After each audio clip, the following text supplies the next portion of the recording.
Hello, one and all. Welcome back to the Land of Dreams and Nightmares. I am your Dungeon Master, Esper, and let's do our usual introductions as always, and then we'll do a pretty short recap. We're in the middle of the same scene, so I don't think we'll have to do too much recapping, but take it away, gentlemen. Well, hello everyone. I'm Adam with the A name, first in the alphabet, and as always, once again, I'm playing Carderock Hawkness, the noble knight-errant bard paladin multiclass, currently a combined level of 13.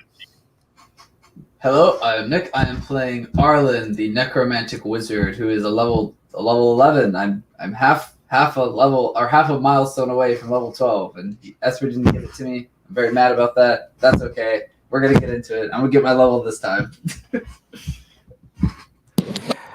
I am Vince, and I am playing Drake Fell, the Shadow Monk Cleric. And hello, I'm Warsor playing, not Captain Lasquell, the Gatekeeper, level 12 something or other.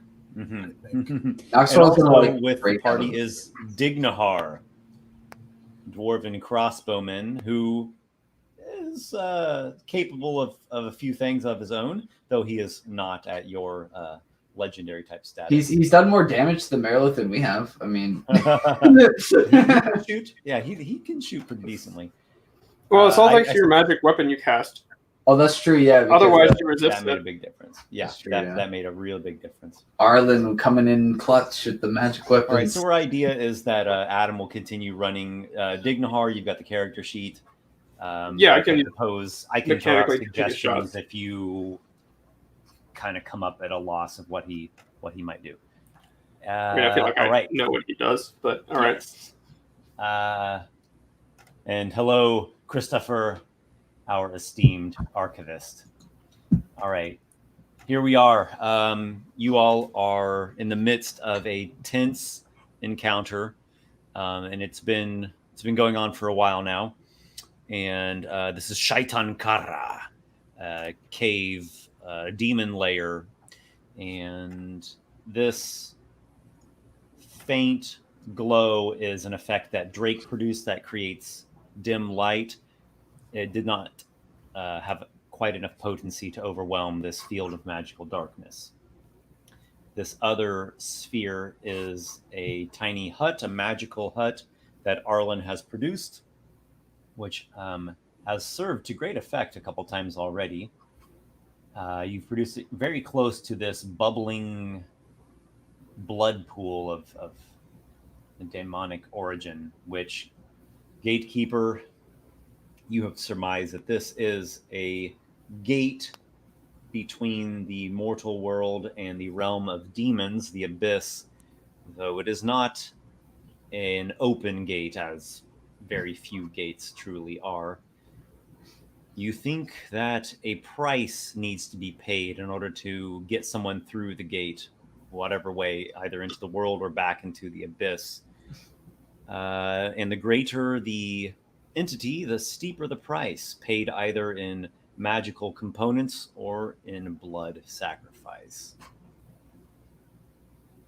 The earth elemental that we're seeing here, Drake conjured that using an elemental gem given some time ago by the Emerald Mages of Norval's Rock.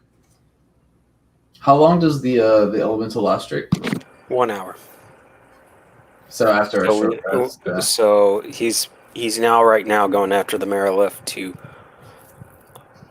harry her, prevent any long rests or any short rests on her end. The Earth Elemental is a relatively substantial creature, and it has some interesting abilities of its own. You, through your communicating with it, you had some kind of telepathic commands that you gave. It followed your commands, and it was able to determine that the extent of this darkness really does not go much farther beyond what we would be seeing here at the extent of the map. So it's not a massive area of darkness, though being that none can see in it, that is a precarious spot to be in when fighting the greater demon Marnalsai and her blind sire. Esper, just out of curiosity, because I know last session I did cast Identify Magic. Did that darkness come up as anything when? Yes. Yep. Okay. Yeah, you are getting a moderately strong aura of evocation. Okay. I forgot to ask about that last session. I just want to double check that. Okay. All right. Well, you all had thoughts of maybe hunkering down here for a breather, and you had an idea for your next command for the Earth Elemental. So, what are you all thinking? Drake, it's your Earth Elemental. Drake is going to order the Earth Elemental to go harry the demon. The Aboleth, I think is what it is. Marilith. Marilith, that's it.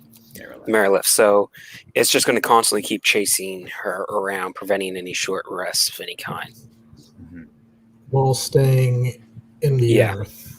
Like popping up to take an attack, and then if ducking right back down and chasing after her. And it will constantly go in straight lines, so that way it can get to her as quickly as possible. Would it disrupt my short rest to recast the? I'm assuming it will since I'm casting, but to do a ritual cast of what's the spell called again? The Rary's Telepathic Bond, because that's going to end after our short rest. Mm-hmm. Would that disrupt my short rest if I did that again, like 10 minutes before the Lehman's Hut went away?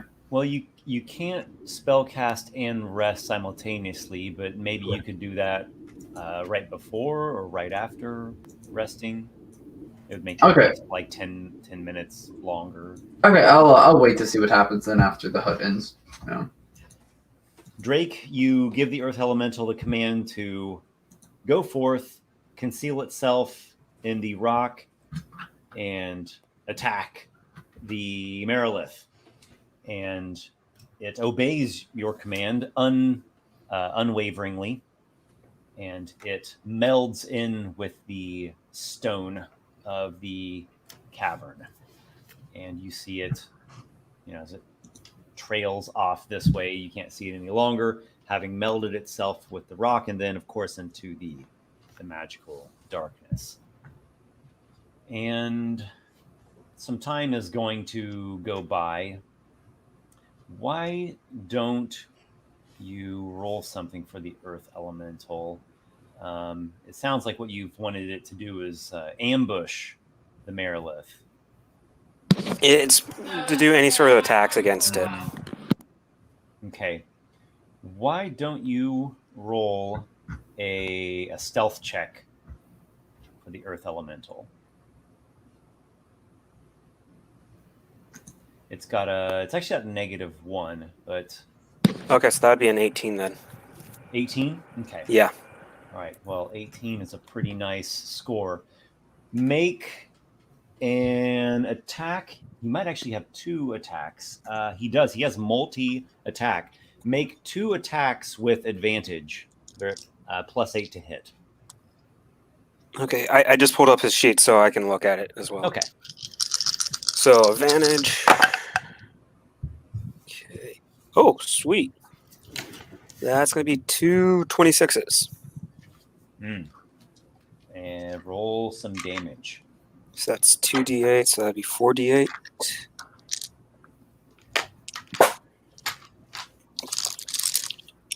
Trying to find dice right now.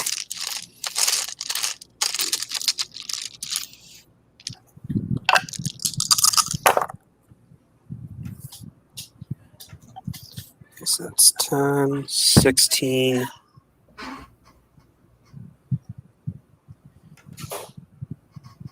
So that should be 26 points of damage. Okay. If I'm reading this correctly with the +5 to hit. Now, of course, you, Drake, are not there, so you're not quite sure what's happening, but that's okay. It's still cool to have you roll it, being that you're the one who's using the summoning gem. And give me... Do we already have initiative? I might just stick with the same initiative. What do you think? guess It does seem like we were out of combat, but yeah. It's Why different. don't we do a new initiative? So go ahead and we'll just do the Earth Elemental. Do an initiative check with the Elemental. We're just rolling for the Earth Elemental. Yeah, because you all actually aren't there, so you don't really know what's happening. We're just chilling in our little hut. Right. You know, But I figured small instead of little just me fireplace. rolling a bunch of dice and being quiet and not saying anything at all, it would be better to have Vince actually roll for the Roasting some marshmallows in the little tiny hut.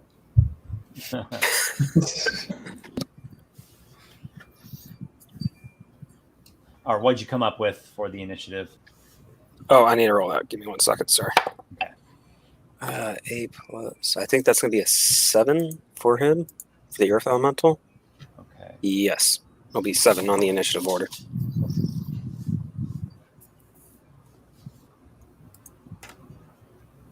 All right. So go ahead and roll 2 more attacks, though not with advantage. Okay. All right. So give me 1 second. I got to pull up the Earth Elemental again. So I have a 24 and a 13 to hit. The 24 hits. Okay. Yeah. Get in there, Earth Elemental. Ooh, that is really nice. 14. That's 19 points of damage. Yeah, Earth Elemental is nothing to laugh at. It's better than my fireballs against the Marilith, that's for certain. Okay. Yes. So.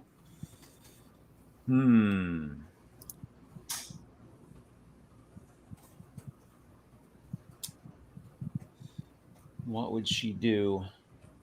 The tiny hut does have a floor. I would like to remind you of this. Yes, I became highly aware of the floor. It was only that Far Realm episode where reality got all twisted and awry. Retcon. Hey, what's the far realm? You don't really know what goes on in there. It Okay. doesn't truly follow the laws of the land. All right, As we so know. I think that's as much as I can tell you. Again, since your character is not actually there to be present to observe what's truly happening. Does the Earth Elemental have a link with Drake, like telepathically? No. A link? Okay. Nope, it's not a familiar. He just more gives it commands and it follows his commands. Gotcha. Just wanted to check. Am I going to be adding points for or removing hit points for the Earth Elemental? Because I do have a sheet open to keep track of that. Nope, I think that's all that happens. Okay, so she's just going to keep running. Yeah, I mean, unless there's some good reason why you would think Drake suddenly be like, oh, actually, I should tell it to do something else and like yell down the tunnel. No, the reason I was asking about the hit points is because I would just like to keep track of it and Gotcha. stuff like that. So But if it's one of those things where if it does die, Drake's not going to know about it. Yeah, there's nothing else I can really tell you. And the hour will pass by. And so, the elemental, either it times out or it got destroyed or something. But the short rest passes by, and you all don't notice anything during the hour. Yeah, I get spell slots recovered. So while we're in the hut, Card would like to cast Detect Magic, specifically, if possible, looking for his sword. It won't go through the hut. You can walk out of. You can walk out. He'll step outside the hut, and cast Detect Magic. And that's when you die. Again. Wait, quick thing. Just to clarify here, are you doing this before the hour is up? No, in character, I guess I don't know quite how we know when the hour is up, but no, this is after the rest has completed. Okay, so if this is the case, quick thing. So if you're doing it now, that means the hut is gone because it's been an hour. It only lasts for an hour. Okay. That's why I'm asking. Well, Yeah, that's it only lasts for 8 hours, man. Yeah. I'm an idiot. Remember the time we long rested in the far realm in our Another time. Let's not forget that. We were just talking about that. Yeah, I know. I'm out of it tonight. I'm sorry. Okay, You're right. so here's my question. Did anyone have any anything else, anything particular that is done during the hour, during the short rest time? I'll also do my Rari's telepathic bond. Okay, you do the Rari's telepathic bond. After the short rest, yeah, so that we all Okay. can be linked up again. All right, so it sounds like that's the only thing that's going on. So, Well, so also, Card was using Song of Rest during the actual hour. Which just gets added in. Yeah. Yeah. What's the Song of Rest? Your song? What's it do? It's a D8. You get to add in if you roll hit dice to recover hit points, you get to add an extra D8. Yeah. Oh, nice. Oh, I forgot. I need to roll a d8 for you guys' temporary hit points Oh, we get temporary hit points from you? because of that. My channel divinity. Already did. Did I do that last session? Or I think you already did that. I mean, I recorded it down. Yeah, you as did. 8. Okay, then never mind. Before you go out and do your detect magic, though, Carderock, Arlen will ask if you can just wait 10 minutes so he can telepathically link us all again before you walk out of the safety of the hut. Yes, of course. Yes, I want to make sure that we can find you this time. Rusting down there in that bloody water. Don't worry, your sword will be fine. I just want to make sure we can find you if you get taken away by the Meredith again. Hopefully you don't, die this time. All right, it does take me 10 minutes. Though I do believe that Carderock is also casting detect magic as a ritual. Is that not? I think he's waiting for me to do Yeah. my bond Right. first, so that we can. Well, And you can then- both and- simultaneously So do it's- rituals. Oh, that's true. But we have so the hut doesn't let anything go out of it, so we have to do one at a time because if I do the bond. So the detect magic is also sustained. He can just keep. Yeah, concentrating. Carderock That's true. himself That's has true. it on him. Right. That works. Okay, Yeah. so now that we've got that all clarified, Arlen has produced the telepathic link between the 5 of you, and Carderock, you are now seeing and sensing magical auras. And if anyone needed to spend hit dice, don't forget to do that. Oh, I should also clarify one more thing. Yeah, I'm going to be spending 2 hit dice. Okay. I should clarify one more thing, by the way, Esper. Sorry, I know I keep clarifying things. The magic weapon that I gave Digniheart, it's done now. It only lasts an hour, and I can't do it again until I finish a long rest. So he has no magic weapon now. Okay. Yeah. All right. That is a noteworthy thing. Yeah. Card will also spend hit dice. At least 2 of them. Wow. Oh, okay. I spent hit dice and I'm back up to full. I didn't take any damage, so I'm fine. Yeah, he'll spend 3 just so he can heal himself fully. Okay, cool. Did Carderock do that resting song? And what was it?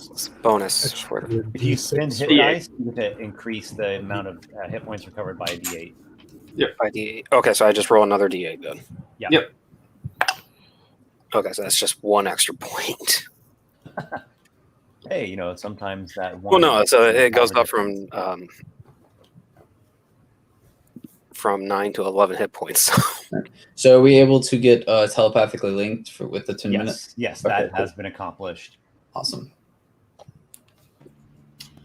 Carderock, before we approach the lair of Marnosai, if you could do what you did before, where you gave me some sort of magical inspiration of some sort, that would be helpful. Yes, well, don't telekinetically move me into her path again, and that can be arranged. I'm not eager to repeat, not that I remember it, but I'm not eager to repeat the events of earlier.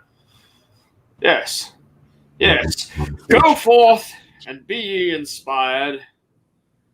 For you are the light that shines in the darkness against the forces of the abyss. In the name, in your case, of Sortiza, the weaver of fate, who governs us all, and who surely has seen the demise of this Marnosai many times over at our and your hand. And he'll give him that Bardic Inspiration D10. Magic. Thank you.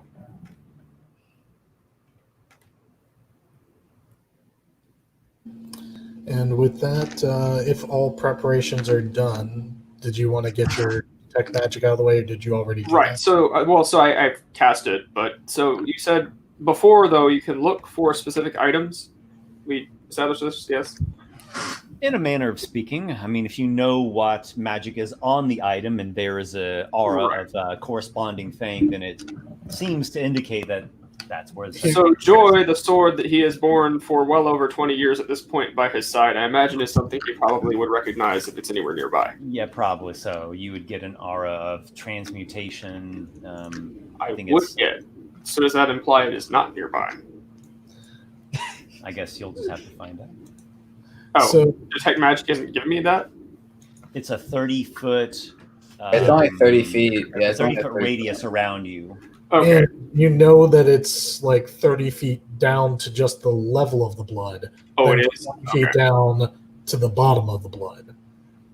I That's see. why Drake had to run down the wall to find you. I see. Okay. Right. And your sword wasn't in that area. I only was able to find the cloak of displacement. Right.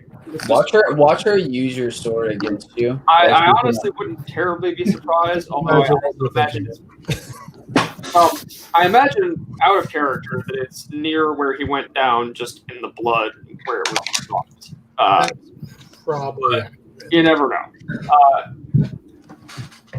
Carderock, you step forth from the magical shelter, now being able to sense and perceive auras of magic.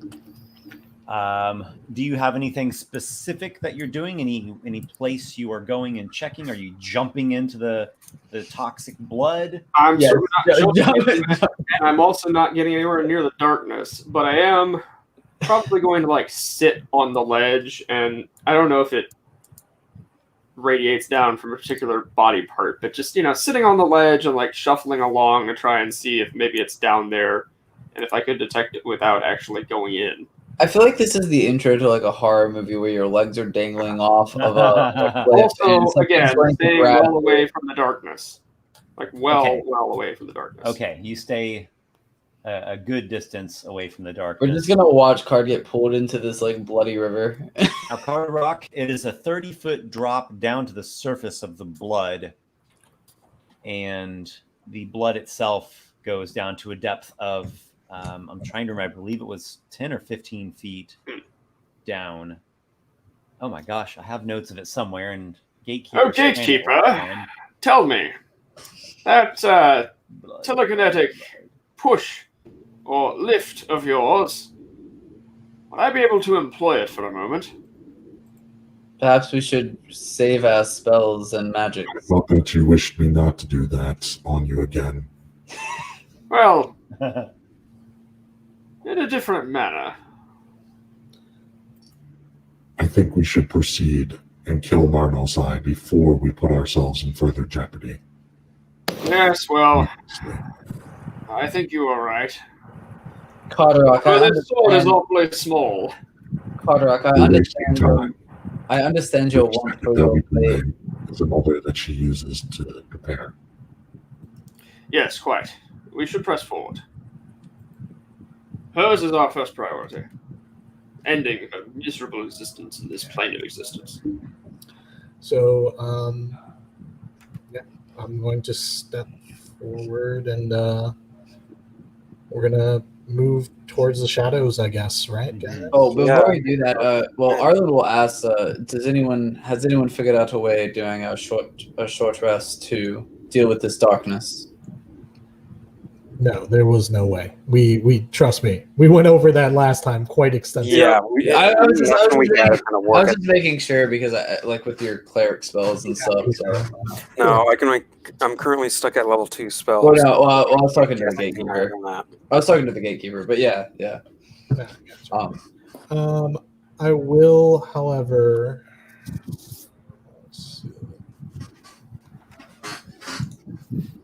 Just check. Carderock, you are brandishing a different sword, though, a backup that was given to you by Dignahar. Yeah. What might that be? Can you tell us what it is? It is a short sword of dwarven make. It's probably pretty nice. Dignahar is associated with House Aldur. They are one of the 3 major clans. It's personally, I would imagine it to be all pattern welded and have that kind of so-called Damascus look to it. Wavy pattern. I assume it's not overly fancy, though. It is an archer's sidearm at the end of the day. But, during that short rest, I think he may well have been praying over it in the name of Dionysus, that the Fury bless it with his strength, that it may be his tool and the extension of his arm, that it may be his very fingernail to dig painfully into the side of this demon. Before you move me out there, Esper, there is something I would like to do. Inside the bubble, before we leave it and are being observed, potentially, I telepathically get Cart back in here. Because I can't cast spells through the bubble, so I need him in. Yes? You know what I just remembered, guys? I'd have to check, so I don't want to waste time doing it, but if anyone knows off the top of their head if there are any beasts that have tremor sense or a way of seeing through darkness, I have the spell polymorph. Huh? I don't know off the top of my head. Yeah, okay, continue. Bat. Yep. Yeah, go do what you need. I'll look into it a little bit. Rotha, maybe? The Underdark cows? So I will spend a measure of my power to touch both Card and Drake again with a Death Ward, twinning it, which takes up a good chunk of what I have left, but it's worth it, I think. Oh, yeah. You get the sorcery points back on long rest? Long rest. Long rest, okay. Yes. Are you running low on those? I'll send you my exact number if you like. Yeah. And I suppose people are starting to figure out what class you might be. I suppose people could start piecing that together as soon as you I figured out started using meta magic. I don't know how many. Yeah, Drake and Carderock, you have both been warded against death, as we've seen before. And that just means when we hit 0 hit points, if we do, we, instead of going unconscious, we retain 1. So also, if you're it's like a one-time buffer against dying. Okay. Like you get that orc thing where if you would die or go to 0, then you go to 1 instead. Right. Yeah, that's what I want to make sure I'm understanding the spell correctly. Yeah. It also, if there's an effect or something that would kill you instantly without dealing damage, it's negated. Interesting. Yeah, Okay, so it pretty much prevents instant death and being put unconscious. Okay. It is a death. You drop it from dropping to 0. Yeah, it is a death ward. So, yeah. All right, so Gatekeeper drains more of his power to do that, and well, let's go. You guys take the lead now that I've given you your. Yeah, Drake will definitely head out first. Well, so we should. Now, should we not do this as they did in days of old, a shield wall? Not very Carderock, effective. if you wish to go first, you may. I was just figuring with my stuff, I might be able to sneak up better. I can put this in a sphere of force, but it's only going to last for a minute. It seems to me as though standing beside each other to block the whole passage would prevent any one of us from being singled out. Not when she can teleport behind us or in the middle of us. Well, shit. All right, then, let's do it your way. I have fought Drake. many time before. The best thing to do is get through the darkness, prepare ourselves for the traps that are on the other side in the ambush, and just deal with her. Then in the name of Dionysus, of Morpheus, of Sortiza, by the light of Illus, though we lack it ourselves, and in the name of all the gods, we shall go forth, and you shall lead our way through the shadows, you shadowy one yourself, and also to Drake, another bardic inspiration. Okay. And what does the bard give me? I do have one last thing I can do since I don't have currently a sustained spell. A bardic inspiration, since you asked, is it's a D10 that you can roll and add to. It's just about anything. Okay. Most D20 rolls, I want to say. Yeah. I mean, obviously not damage, but yeah, most like. Yeah, most anything else I need to roll on. Attacks, saving throws, skill checks. Yeah, I do have one last trick up my sleeve since we better bring our A game. Yep. Yeah, I have one too, but I'll let Gatekeeper go first. That's fine. I'm going to use a second level slot to cast invisibility. Touching.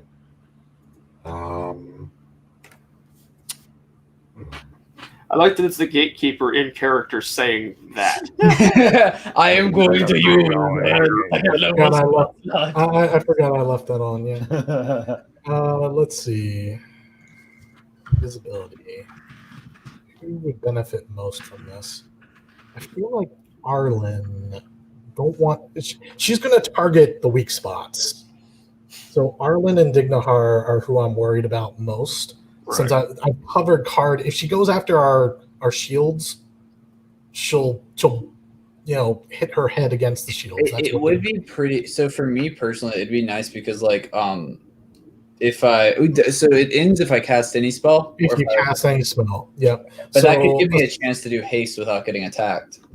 I don't know. If you cast haste right now and concentrate on it, then I cast invisibility on you. You haven't cast anything else. I'll be sustaining the invisibility on you. Haste only lasts for a minute though. Yeah, I mean, because I don't because if I use it and then let me check how many spell slots I have. Well, look at it this way: you won't be getting surprise attacked while you're invisible. It'll be fine. It'll actually be fine because I still have 3 spell slots, and so I'm good to go for that. Yeah, I'll go ahead and do. You'll decide when to cast your spell and break the invisibility, but this will prevent you, hopefully, from being attacked. Right. Until the time comes. I will. Esper, quick thing, but let's get this show on the road. Oh, before we do that, I do agree. We're going to do that with the. I'll do the haste with this, but before that, I would like to recast my Find Familiar spell as a ritual, and I would like to turn my familiar into a bat because it has echolocation. That's good. Okay. Yeah. So, I mean, we've got 8 hours on the. Yep. Yeah. So I'm gonna redo my Find Familiar. I'm gonna get my bat, and I guess I'll give the bat to. I'll probably give it to Card since. Okay. Yeah. Since I'm probably gonna be giving you the haste. So. Periscope. I don't know if I don't think you can talk to it. So I'm telepathically linked to it. So I guess I can go from it to you in some way. Yeah, we all got our radio going. Also, Arlen, you spent some time performing a wizardly ritual, and at the completion of it, you burn off some incense, and appearing from the ethers is a bat. It is an arcane spirit, but it appears bat-like and has bat statistics. Yes. And it will serve you. Oh, also another quick thing I can do with my magic. My raised telepathic bond can actually link creatures, not just humanoids. So I will link the bat to us as well, and you don't have to speak its language to communicate. So now everyone can communicate with the bat who has echolocation. Okay. Well, until it gets targeted and killed. Yeah, it has 1 HP, I think. So what I would suggest is keeping it on you. Can't you protect it if it's on you? So just use it for its echolocation without. That's the plan. Well, I was gonna give it to Carderock so it can stay with Card. Okay. Yeah. And then Card will protect it with his body. Well, yo, put it in your armor and only its head pops out so you can you basically have echolocation. Is great. It's a good idea. We'll create a little shield pouch for it behind your shield. Exactly. All right, so I'll do the bat. I'll say Carderock. I hope all of you can. He stepped away. Communicate. Oh, well, I was just gonna say this. I would say I hope everyone can hear the bat now or the familiar. You should be linked up to it.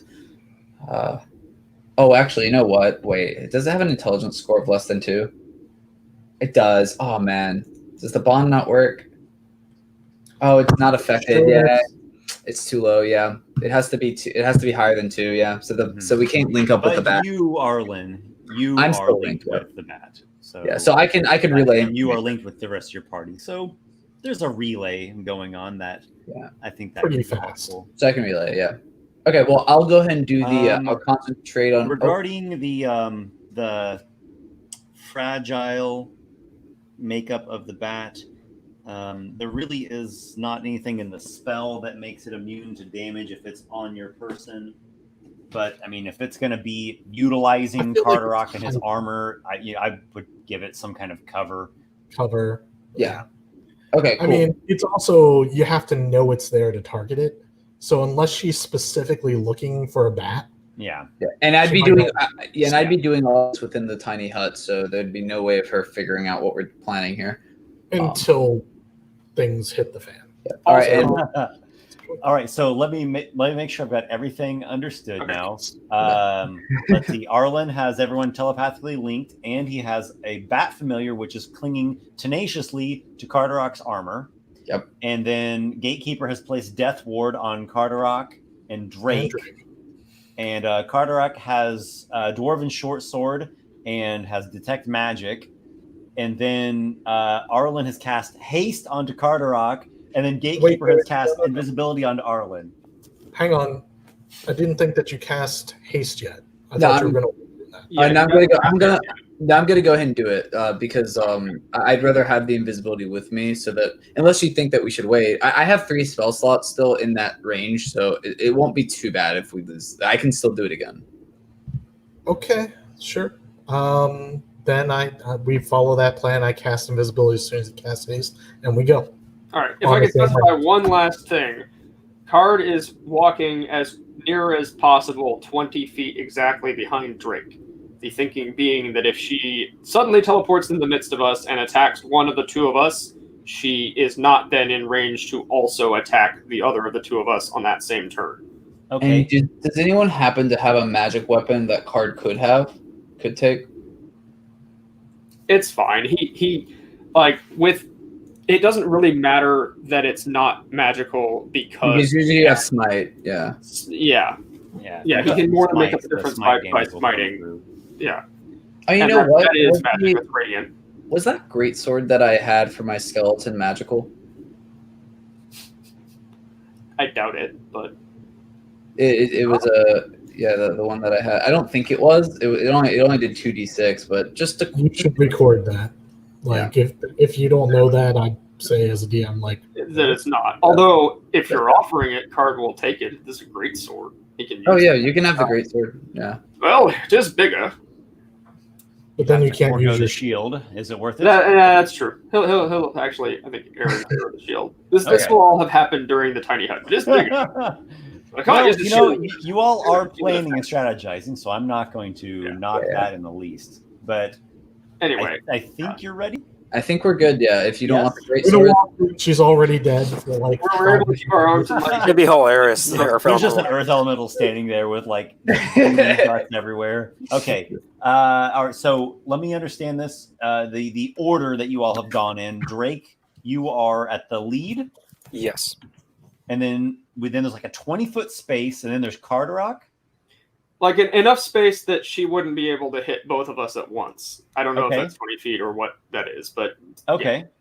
And then, is there anyone directly behind or to the side of Carderock? Gatekeeper. I'm coming up last. I want Arlen and Dinghar in the middle. Okay. All right. So it sounds like we've got Drake up front. Then there's like a 20-foot space. Then there's Carderock. Then there's maybe 10 feet, and then Dinghar and Arlen, and then behind them Gatekeeper. Why are we spacing out that much? I'm just asking. Did you guys want to space out that much? You don't have to. I was just spacing out from Drake just so that, I think Drake going ahead. So it'll only be Drake that's in front, and then it's that space, and then Carderock.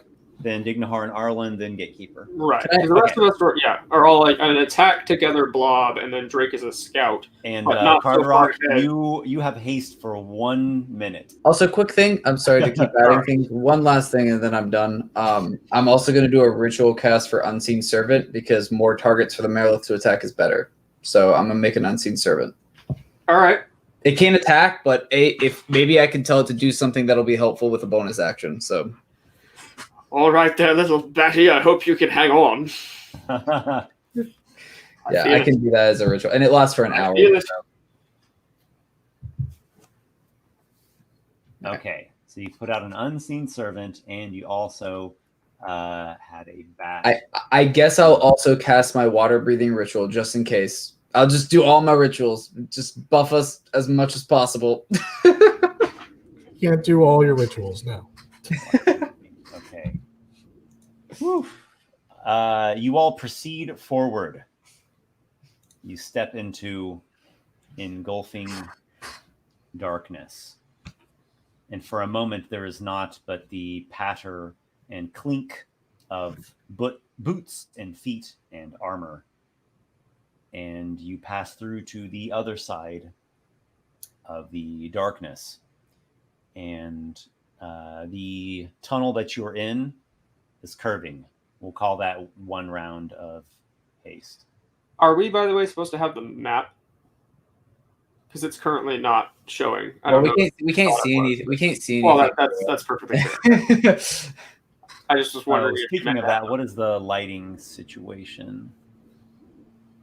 I have entering into a dark area. Like even past the field of magical darkness, there's regular darkness. Oh, I have a light spell. Okay, Arlen is. Yeah, Are you Arlen. yourself? Like it's coming off of your clothes or something? It'd be off of my staff. Off your staff? Okay. But he is invisible, so the light appears to be coming from nowhere. Okay. So there's just it's a giant will-o-wisp. Actually, as soon as Drake can tell if there's no extra light, he's going to be casting Twilight Vigilance Blessing, or no, Eye of the Night on everyone that needs it. Pretty much everyone now has dark vision.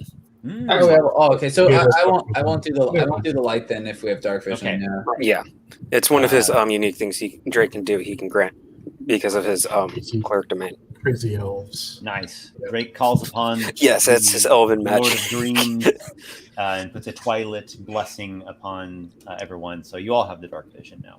Cool. Yeah. So the tunnel, it's again cave tunnel here, and it curves, and you see yourself going, to a right hand direction. You can see now with some dark vision, and the way appears to be splitting into some different directions, and I will be showing a map here. Ooh. Oh, so we're actually out of the pure darkness now. Nice. Yep. Okay, so since time is actually of the essence due to the haste spell, why don't we just kind of do this in an organized way? We don't have to roll initiative, at least not yet, but you all can just kind of give me one thing that your character does, like a round's worth of stuff, and we'll just kind of play that out until something happens. Honestly, Drake, you see the only these relevant. I think the only relevant thing is going to be moving. So just use one character, and we'll just say we're in the same order while we move. Yeah. Turn by turn. Okay, so you all just basically do a 60-foot movement. Yeah, we'll just Until we come up against something that requires our, changing of the pattern. Oh, and just to keep things simple, I'll just have my unseen servant be around me at all times, unless stated otherwise. So we're going straight? I mean, that's where he moved us, but yeah. Yeah. I think going Well, straight Drake is can good. do a lot quicker, so he can easily scout out the other areas and see if there's something there. Yeah, that's why I wanted to kind of take things, at a slower pace to keep it organized. Otherwise, there's a bunch of assumptions that get made with retcon. Okay, gotcha. So, Well, okay. So actually, telepathically, when we reach the intersection, Drake, you go to the right. I'll send Arlen's bat to the left. Well, what about the unseen servant? Would that be able to report back to us if it sees anything to the right or the left? If we sent that? Bat to the left, invisible stalker to the right. Yes. I think that would be best. It would at least protect us better than having us go and being ambushed. I can only make it move up to 15 feet, so it's not going to be a good scout. But it could. Yeah. It won't be seen, and it can check.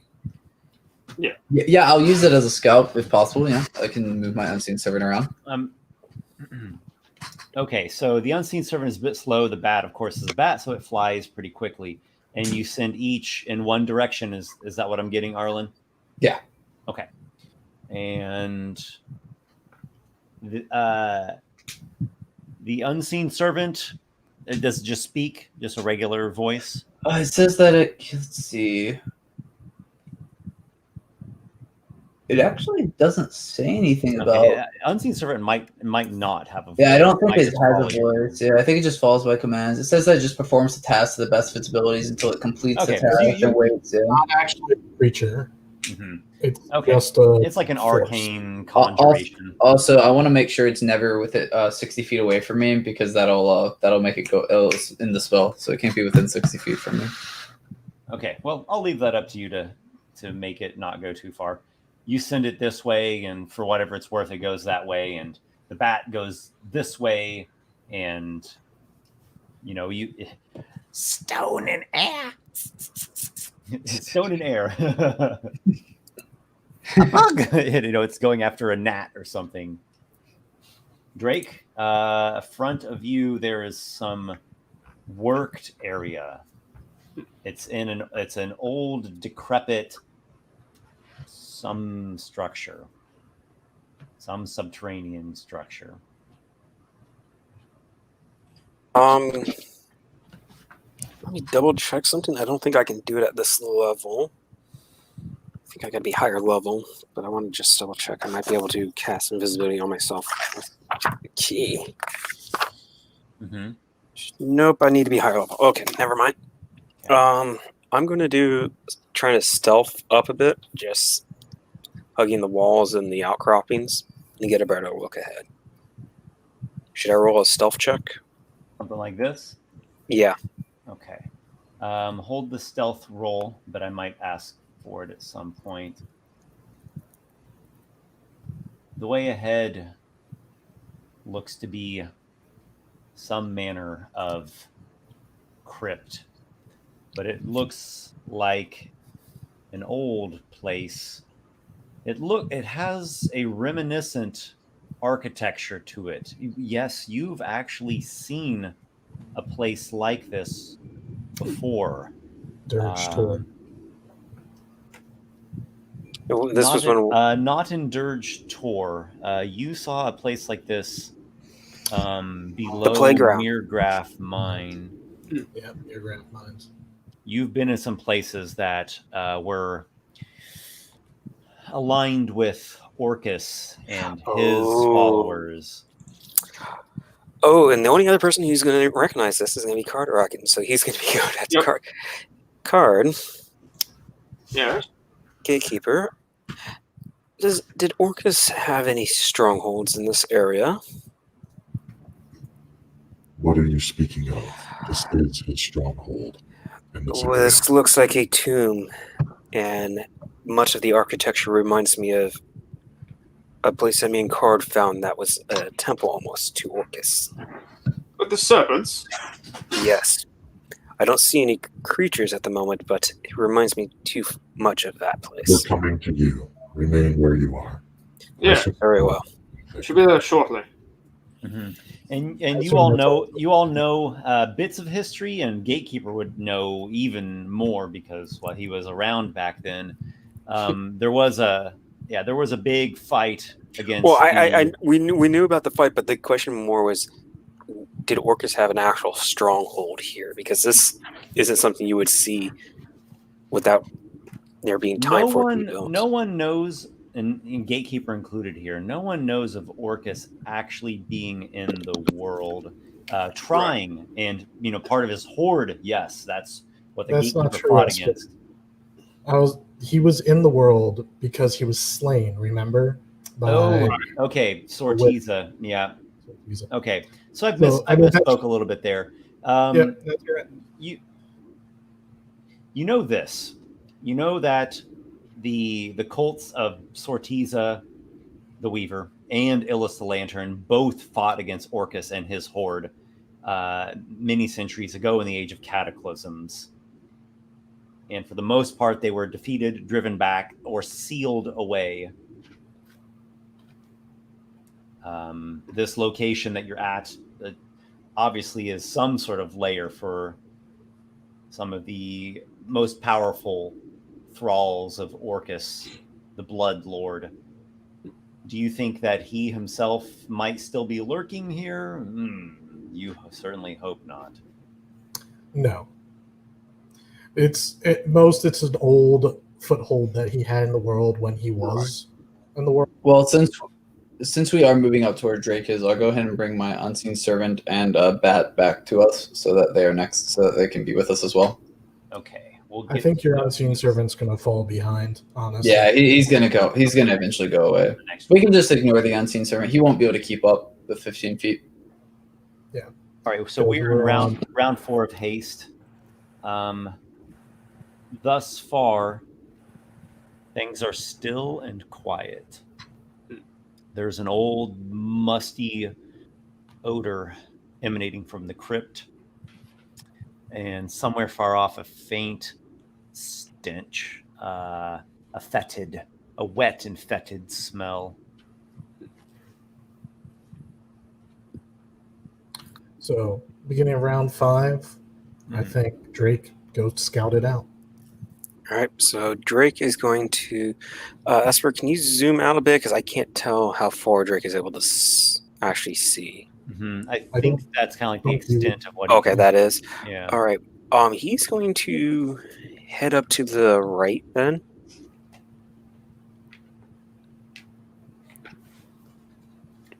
There are stone sarcophagi, stairs leading upwards to a smaller chamber. Okay. All right. Can he see really far into that upper chamber or no? It's hard to see in there. It's, dim, murky, shadowy, quite vague. And it's Drake is going to move up. He's not going to enter the first chamber.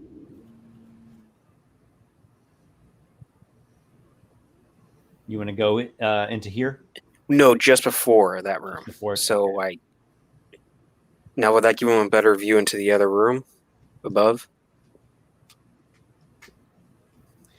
So you're using dark vision. So what would normally be pitch black comes to you as a black and white, gloomy, shadowy. You can make out basic shapes. You do see the stairs going up. You can see the indications of a stony platform and an old decrepit sarcophagus. But there's things you can't make out so well. Here's a question for us and everyone. Is there a blood trail? Because she was covered head to toe in demon blood. Right. And was shot with a couple of crossbow bolts. And slammed by presumably an earth elemental. Right. You did see some blood trail up here.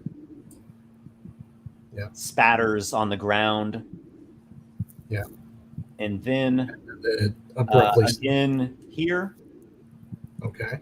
So she teleported. Right. Because she was covered in blood, and she's not a small creature. Again here. Yeah, so she's teleporting around, you basically. See them, yeah. When you look for that, you do see spatters here and there. Not a lot of streaking long trails, but yeah, indications of her teleports. Yeah, that's what I wanted to look for, because if Drake sees no blood whatsoever, she's either teleporting, which is what we determined, or she didn't go that way. So okay. Time. Quick question, Esper. How tall is the ceiling in this area? 15 feet high. Okay, Drake's going to quickly run up to the ceiling to look into that room. See if that gives him a better view. Okay. So Drake... Well, no, he's not going to go into the room. He's going to run up the wall. Oh, okay. So he can see Sure. You do a wall run, and for a moment, you catch a better glimpse of this room up here. The sarcophagus looks to be in bad shape. This looks to be an ancient crypt. Old stone, broken and crumbling, moldering bits in the cracks. All seems still and quiet, though. Is Drake seeing any blood up there or no? You do not notice any blood. Okay, then he's going to start heading the other direction. Okay. What about the rest of you? You've done some perceiving, but you could still move. Do you want to go down some? Has my back caught back up with us, by the way? I can do that. Yeah, we should definitely move into that room. Yeah. Okay. I was going to say move into that area. Yeah, exactly. I agree. Okay, and then But don't worry. Yeah, and don't worry about the unseen servant anymore. It'll probably just go away because it's not going to be able to keep up with 15 feet movement. I mean, it can try. If it's within 60 feet, it stays. But yeah. All right. You're now in the 5th round of the haste. Drake, you wanted to come back this direction, yeah? Yeah. So there, I'd say that's like one movement. There are some stairs going down here. You can get out. Drake also has his shadow step and 45 feet of movement, so he should be able to move pretty quickly throughout this. Oh yeah. Okay, I'm just making sure we're counting those in as well. Yeah. Where are you inclined to look for? I'm currently inclined to go and kind of hug the wall next to the stairs to look down, and then move over to this passageway unless he sees blood down the stairwell. There is a spatter of blood here at the top of the stairs. So you she take teleported to that spot. You take a glance down the stairs. You see a lower chamber in which stand 4 pillars. I say pillars, but they're not exactly pillars in a general sense. They are columns fashioned in the likeness of Orcus, the Bloodlord himself.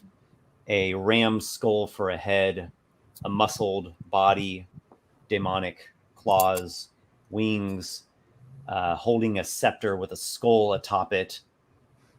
And these twisted pillars are inset with onyx and obsidian for the eyes of Orcus, the skull eyes, the sockets of Orcus and his scepter. So there is a creature in here as well that you see. Oh, perfect. Is it the one that we're looking for? Is it the Merlin? Can we kill it? You have seen a creature like this before, Drake.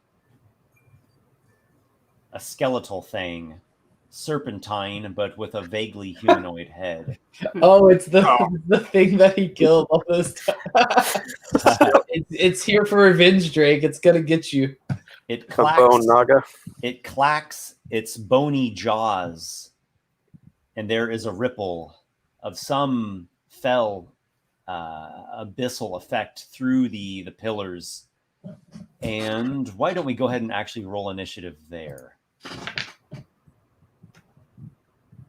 Oh, by the way, Carderock, make sure you are aware that you have +2 bonus to AC, Right. and you get your extra action, and you also have advantage on dexterity saving throws. You probably have advantage on. Is it all dexterity checks? It just says has advantage on dexterity saving throws. Okay. So just the saving throws. I'll give you +2 to your initiative then. It seems like you should have advantage on All right. dexterity checks, but whatever. That's cool too. Usually the spell is not cast before actual initiative. We have to roll it. Or what's your dex, Gatekeeper? With that, that's a 15, or 18. Drake got a 6. I rolled a nat 1. Oh no. Wow, we are all terrible. Oh dear. All right. It's okay. This means that we're not going to it. It's coming to us. Gatekeeper, what's your dex though? Since we rolled the same. You go before me. Okay. Who's got the highest? Carderock. Probably 18. Yeah. 18 Carderock. Okay, after that. Did you roll for Dighar? Arlen's after Carderock. What's Oh, your I do need to roll for my familiar. Yeah, that's true. Did you roll for Dighar? Oh, I can. Oh, yeah, it's on you. My familiar goes before you, Carderock. It got 22. I Cool. rolled a natural 20. So does Dighar. He has a 22 as well. The two non-player characters. Yeah. Okay, so after 18, Well, so before 18, there were two 22s. I already got all that. After 18, Arlen. 7 with next. Arlen. what's the number? 7 with Arlen. 7. Okay. And then Coming? 7 with the Gatekeeper. Okay. Has 7. I mean, we put these all in chat for you, Esper. I'm looking at a whole different page with my notes on it. Yeah, that's fine. That's fine. Drake has a 6. Yeah. So it goes 22, 22, 18, 7, 7, 6. Cool. All right. So there is a sound. That's the first thing that happens here of scraping stone. You hear it at a couple different locations throughout this area. And for those that are up here, you can hear it happening over here in the darkness. And you also can hear it coming. Maybe Drake hears us the best, coming from down this way as well. The sounds as though stone scraping upon stone. A number of those sounds. Dighar, what do you do? Where is he? Oh, there he is. Well. Something to shoot up ahead? Yes. To battle it shall be. Where is it? He's gonna run up to be sort of parallel with Drake there. And probably take a pot shot at the Naga. Alas, dwarven legs are not quite so swift. You don't have a view of the Naga just yet. Okay. Well, then he'll... Do you ready a shot? Yeah. In case Okay. it... Yeah. You load up the crossbow Dighar and are ready for anything that might appear. The bat familiar comes flapping. What does it do? I'll just move it up to I'll just put it with card. Okay, it alights upon Carderock's armor, clinging tenaciously. Just in case. Maybe card gets blinded and he needs help. Who knows? Abyssal energy ripples through the columns fashioned in the likeness of Orcus the Bloodlord. A ripple pulsates through the area. Everyone make a Constitution saving throw. Oof. Everybody. Oh, wow. All right. All right, I'm definitely using that bardic inspiration. I actually have a decent con here. Okay, that is definitely better. I get an 18. Nice. That is a success. 16. 19. Yes. Carderock. 13. Is this verse poison? It is not.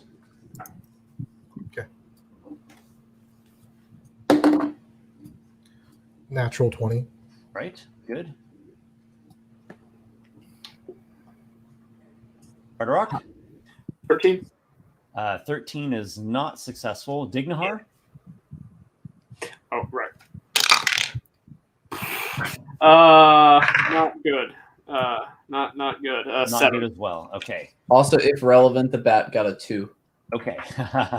It might be. Those that failed, there's no immediate, obvious effect, but a feeling of great unease. And like there's like this crawling sensation across your skin. Your skin feels very sensitive. Yeah, it feels very sensitive. Carderock, And it feels much like the fall. Carderock, Hawkness. What? Oh, it's his turn. What do you do? He will move up to... So where Drake is kind of at one corner of the staircase, he will move to the other one. Yes. But, yeah. And use You a stare bonus down action. into a gloomy crypt. So actually, a little bit further, just so he's not actually standing in the staircase, and there's a wall between him and whatever's on the other side.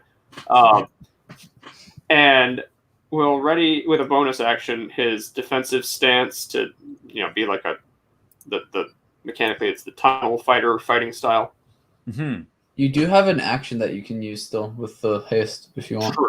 I think he'll probably just ready that to attack anything that comes too close to him.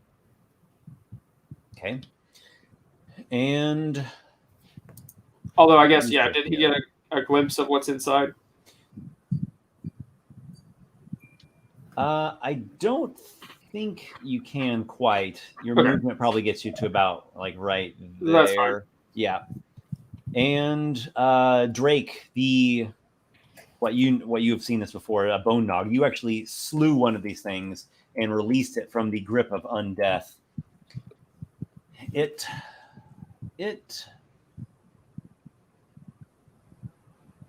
might actually.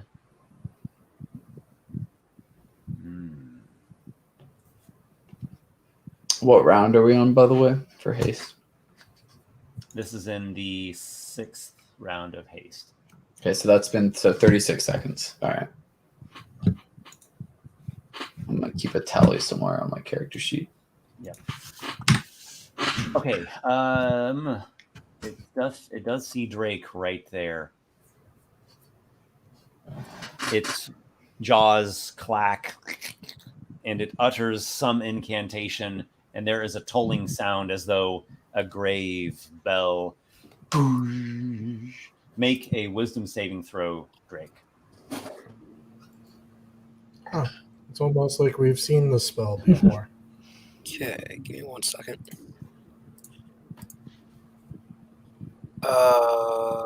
Would a 22 I succeed? guess they're within 60 feet. 22 is most definitely a success. And I hope it succeeds. Otherwise, 22 doesn't work.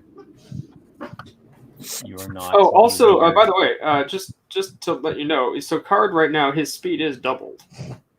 I just remembered haste is. Oh, that's true. Not that he would have moved much further anyway, but You just wanted to go like here? Yeah. Okay. Yeah, So, you do have double you speed. might have gotten just a little bit of a glimpse of this thing, and it's moving this way. I'm just going to put the token there just to represent that it's gone out of your sight.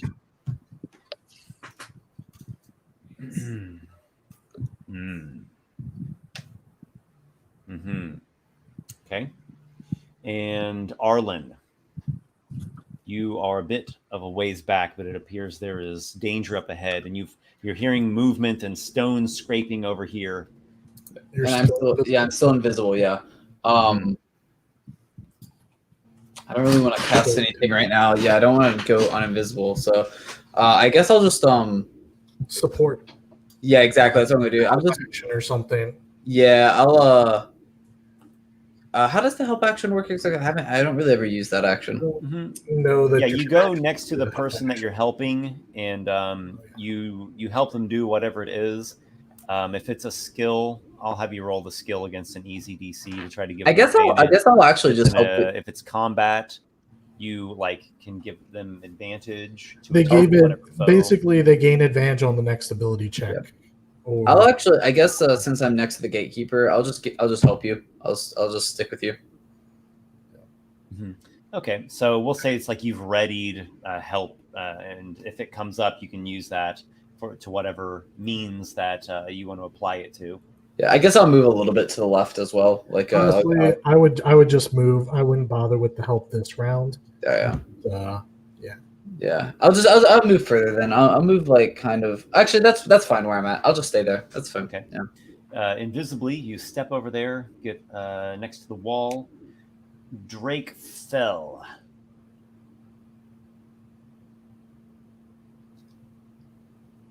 Drake.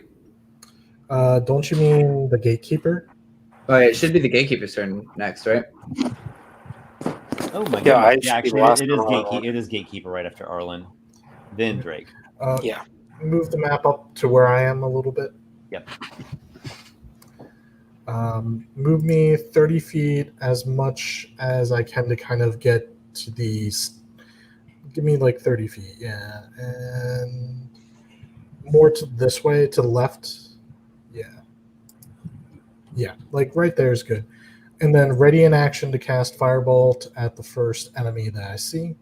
Because I know there are enemies coming from the right. And I know there's probably enemies to the left and below us. Sure.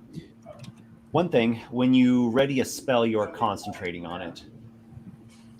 Oh yeah, you probably don't want to do Might that. be Because You are concentrating on correct. invisibility too. No, you are correct. In that case, let me see here.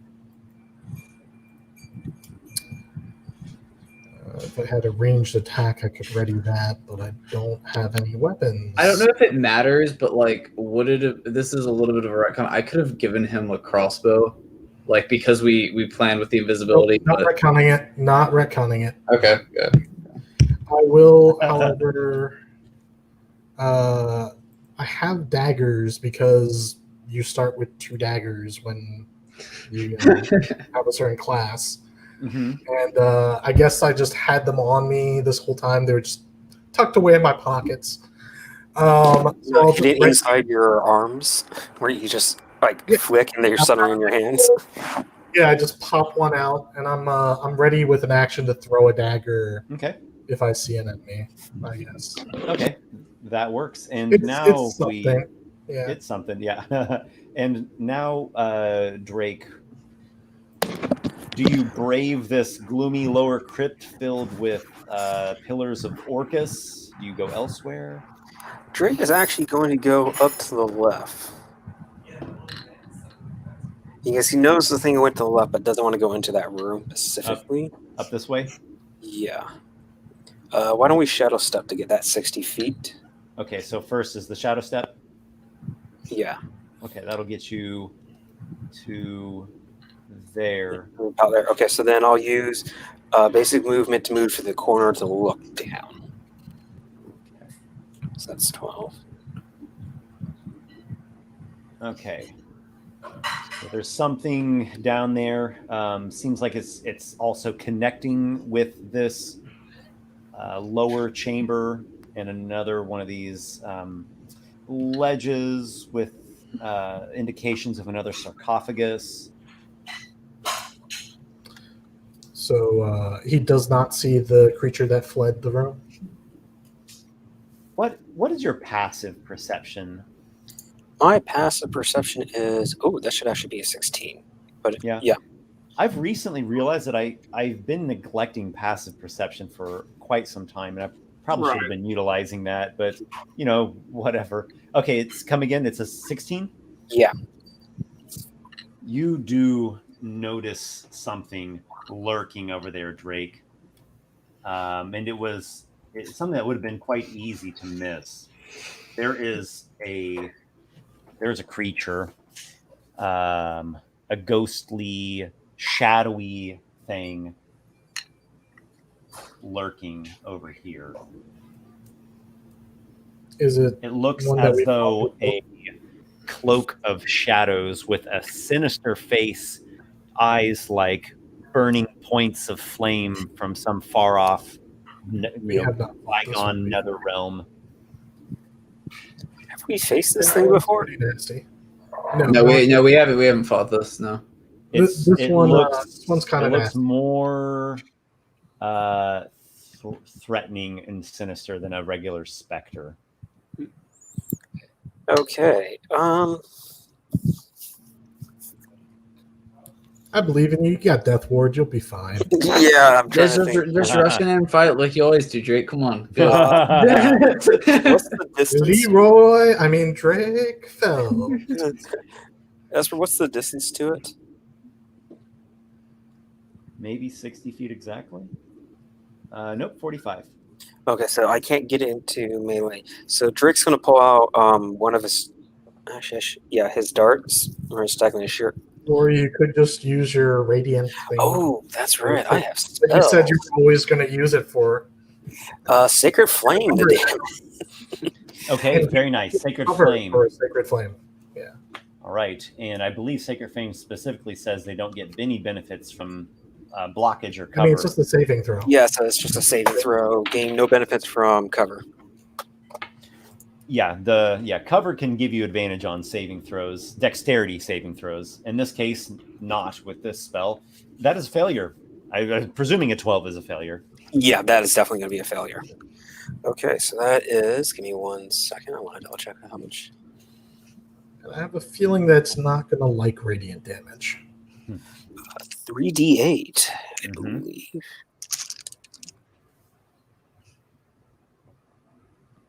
We lost Drake. 12. Oh, Wait, what? no, never mind. Am I- No, you're good now. It was Continue. Okay. So 15 points of radiant damage.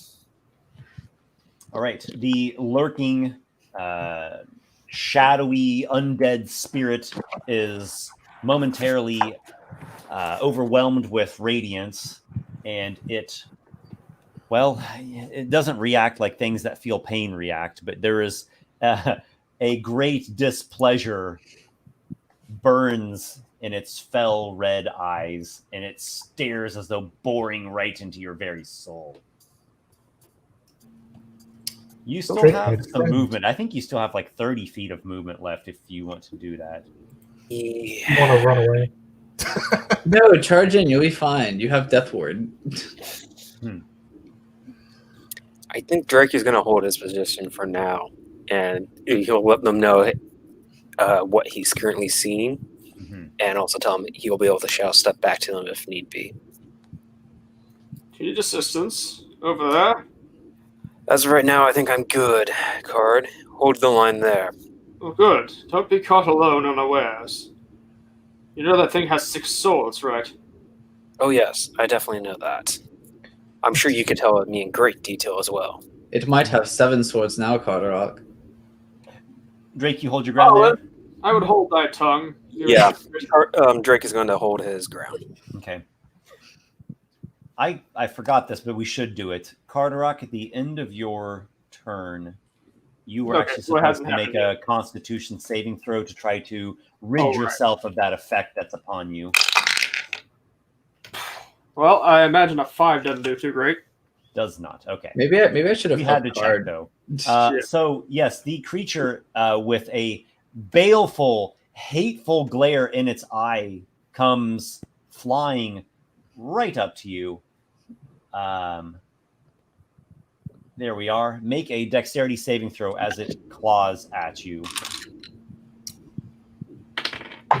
Drake's the best one for this. That was not a good one though, but I still will have a nice 14. Okay, it came up with a 9. So you avoid its shadowy grasp quite deftly. That's good. Okay. Haste is now in its 7th round. All right. I will write that down. Use it or lose it, man. Yeah, really. Well. Yeah, you have 3 more rounds, basically. Mm-hmm. Which I typically is going to waste. should have done this already. So why don't I do it now with the passive perceptions? So Drake's was That's where 16. the other enemies. Drake's was 16. What about Dignahar? Dignahar is not wonderful. 12. 12. And you yourself, Carderock? 10. And Gatekeeper? 14. Arlen? 11.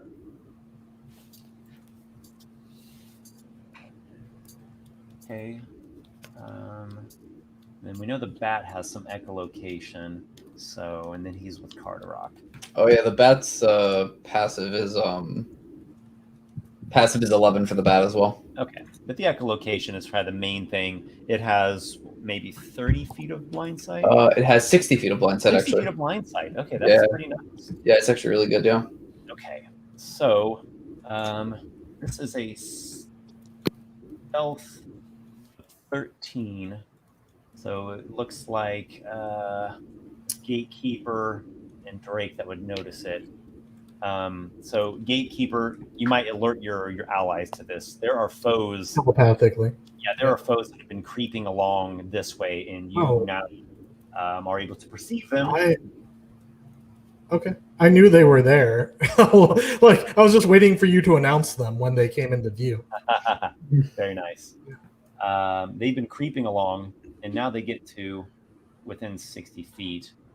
There it is. Okay. They get within 60 Perfect. feet.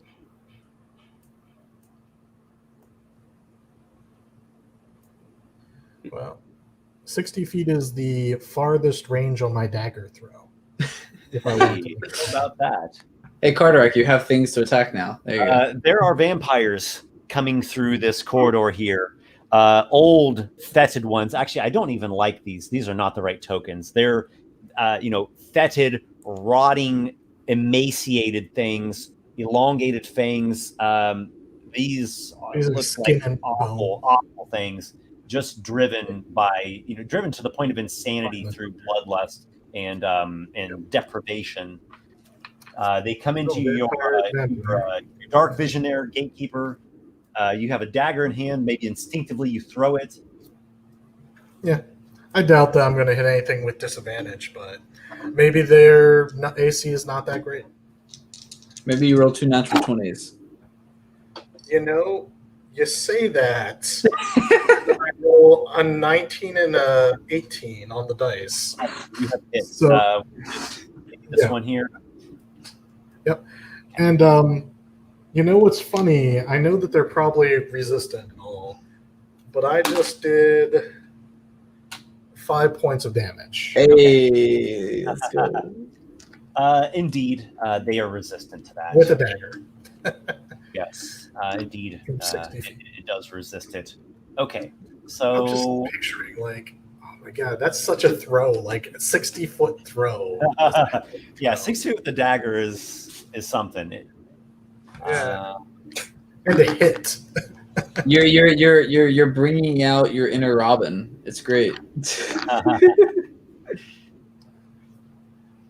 Little more than bloodthirst and hunger is all that's left, and these foul, shambling, vampiric horrors come out of the shadows through the corridor. That is the extent of their dash. Is there,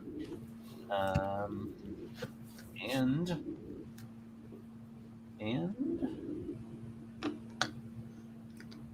okay.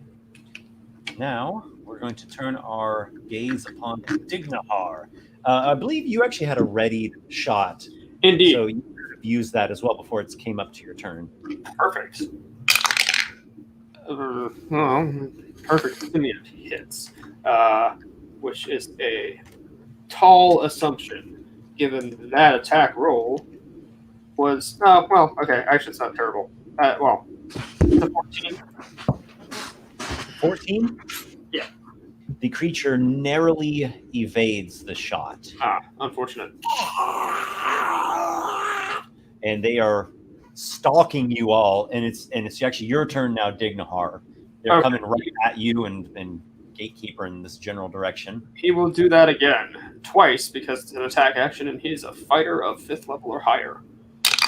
The first one is going to be an 18 to hit. Yes. That is sure shooting.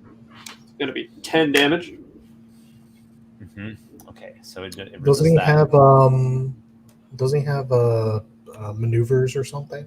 Yeah, he has one left. Would have recharged on the Saving. short rest. Oh, they would have. Okay. Oh, perfect. Yeah. That's why I was saying I know he has them. Yeah, I was going to consider saving it, but you're right. No, we took a short rest. It's based on that. All right. Yeah, he's going to try and do a trip attack. So that's an additional 3 damage, so 13 total. Okay. And it gets to make a strength save. DC. DC 13? 14 is the DC. Okay, so Trippy-doo-dah. right there. Yeah. Got it. Have another shot? He does. He will make it against the other one in the front, and that's going to be 21 to hit that time. Yep. And might as well try and trip that one up as well. Yep. So the total damage is going to be 15, and it gets a strength save. DC 14. 6. So it falls as well. You have knocked to the ground with the force of your well-aimed shot both of these. which does, I believe, mean anybody attacking them on our side now gets advantage Melee on attacks. the ground. Only Yep. on melee. Oh, attacks. just melee. Oh, that's right. Disadvantage. Well, Card would get advantage on it then on his turn. Yeah. Does Dignitar reposition? Yes, because Card is going to telepathically say, "Stand well back. I have a plan." So Dignahar will, his full move over. Exactly. Yep. You read my mind. He takes cover behind that corner there, and have him do a Constitution saving throw to overcome the effect. Yes. He's got a 9 on the die plus 3, 12. It is not enough. Hmm. And does the bat do anything? No, it'll just stay with Card. The Go my pillar- bad, attack those vampires. Do it. The pillars ripple with terrible effect. And it ripples, it radiates throughout the entire area. Oh my, that is not probably what some of you would have wanted. Everyone make Constitution saving throws. Is it against poison? It is not.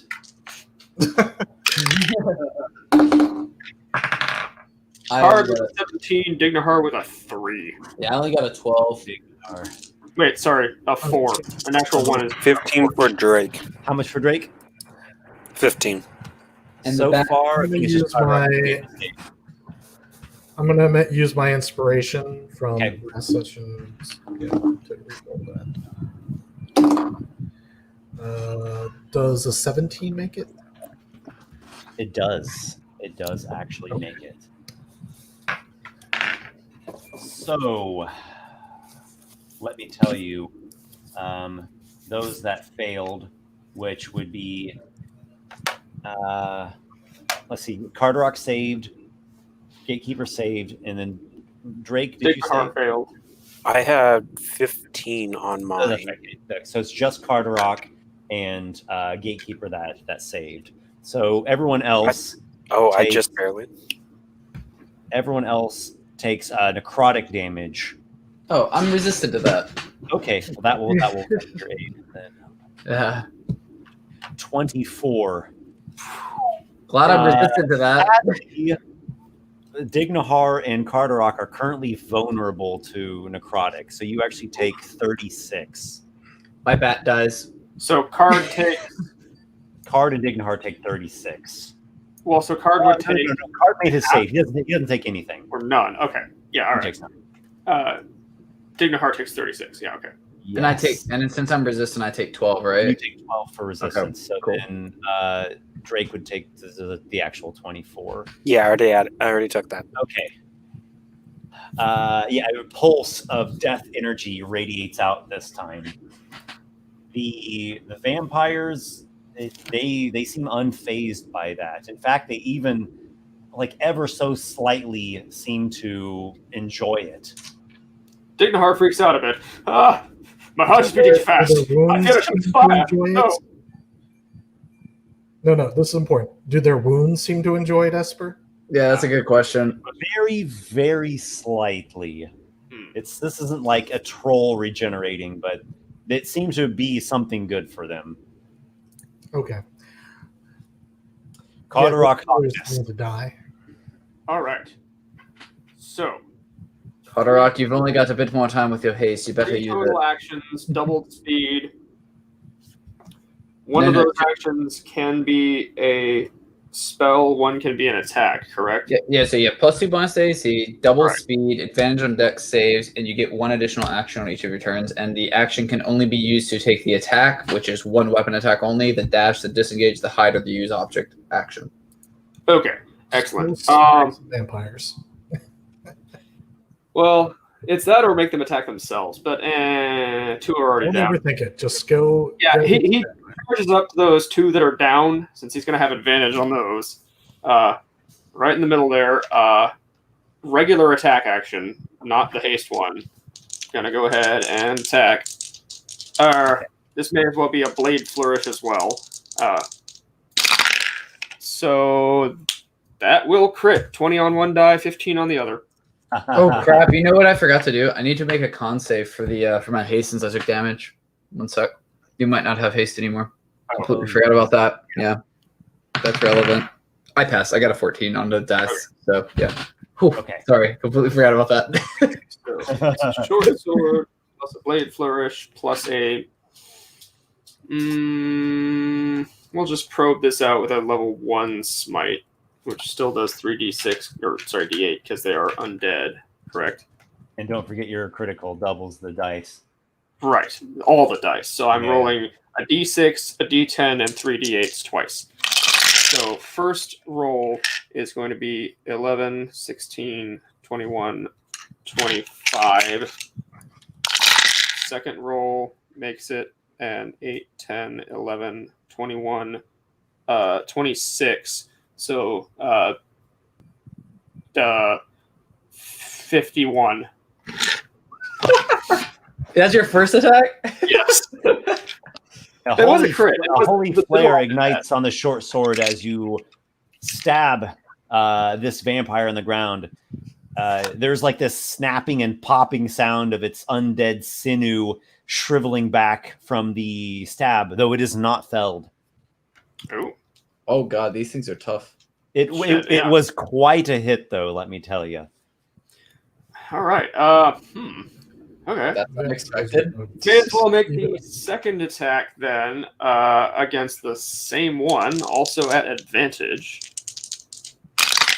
And it's the other die this time, but I shit you not. Another crit. I have the blue one and the black one with green numbers.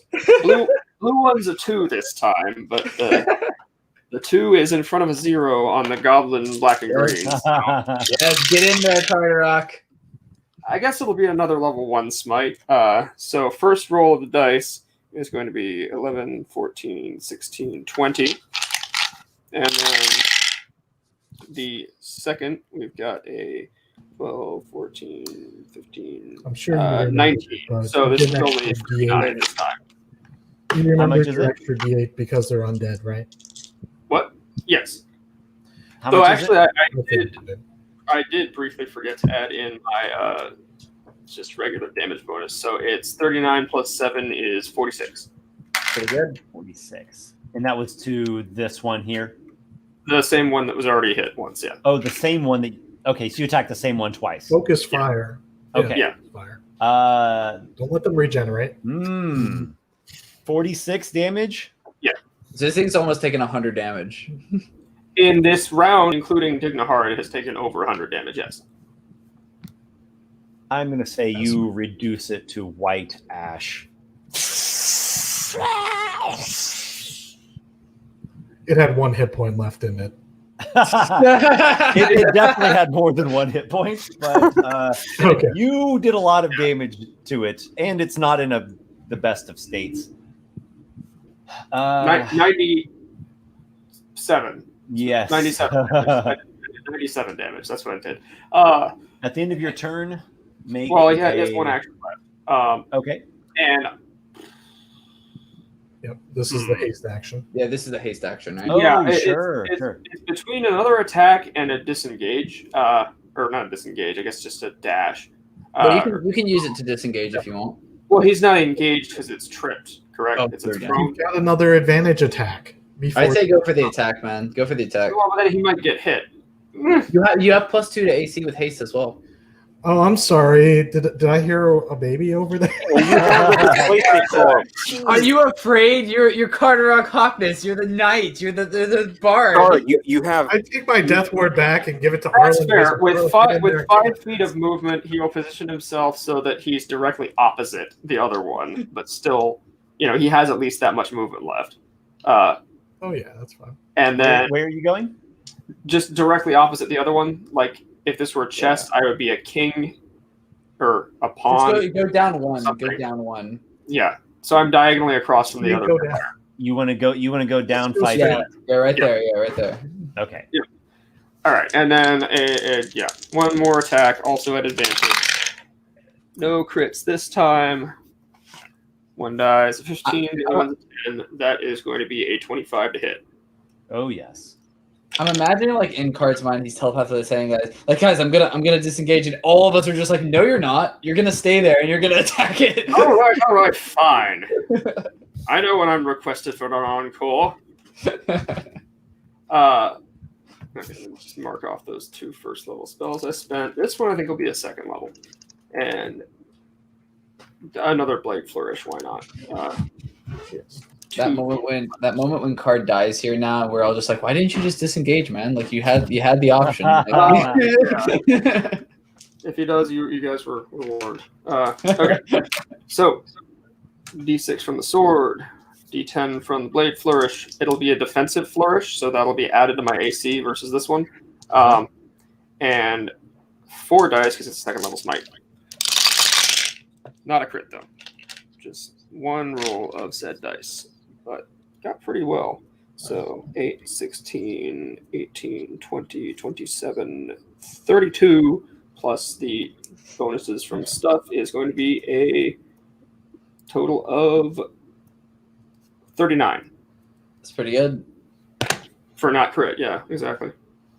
39. Okay, that is all a weapon damage, right? The weapon damage is 13 of that. The rest is radiant. Okay, yeah. Let's see. So if we separate that, the weapon does 6 with resistance. Okay. And then plus 23, so like 29 total. So 39 minus 7, so 32 total. 32 total. Okay, that actually makes it easier on me. And it is radiant damage, right? Yes. Mm-hmm.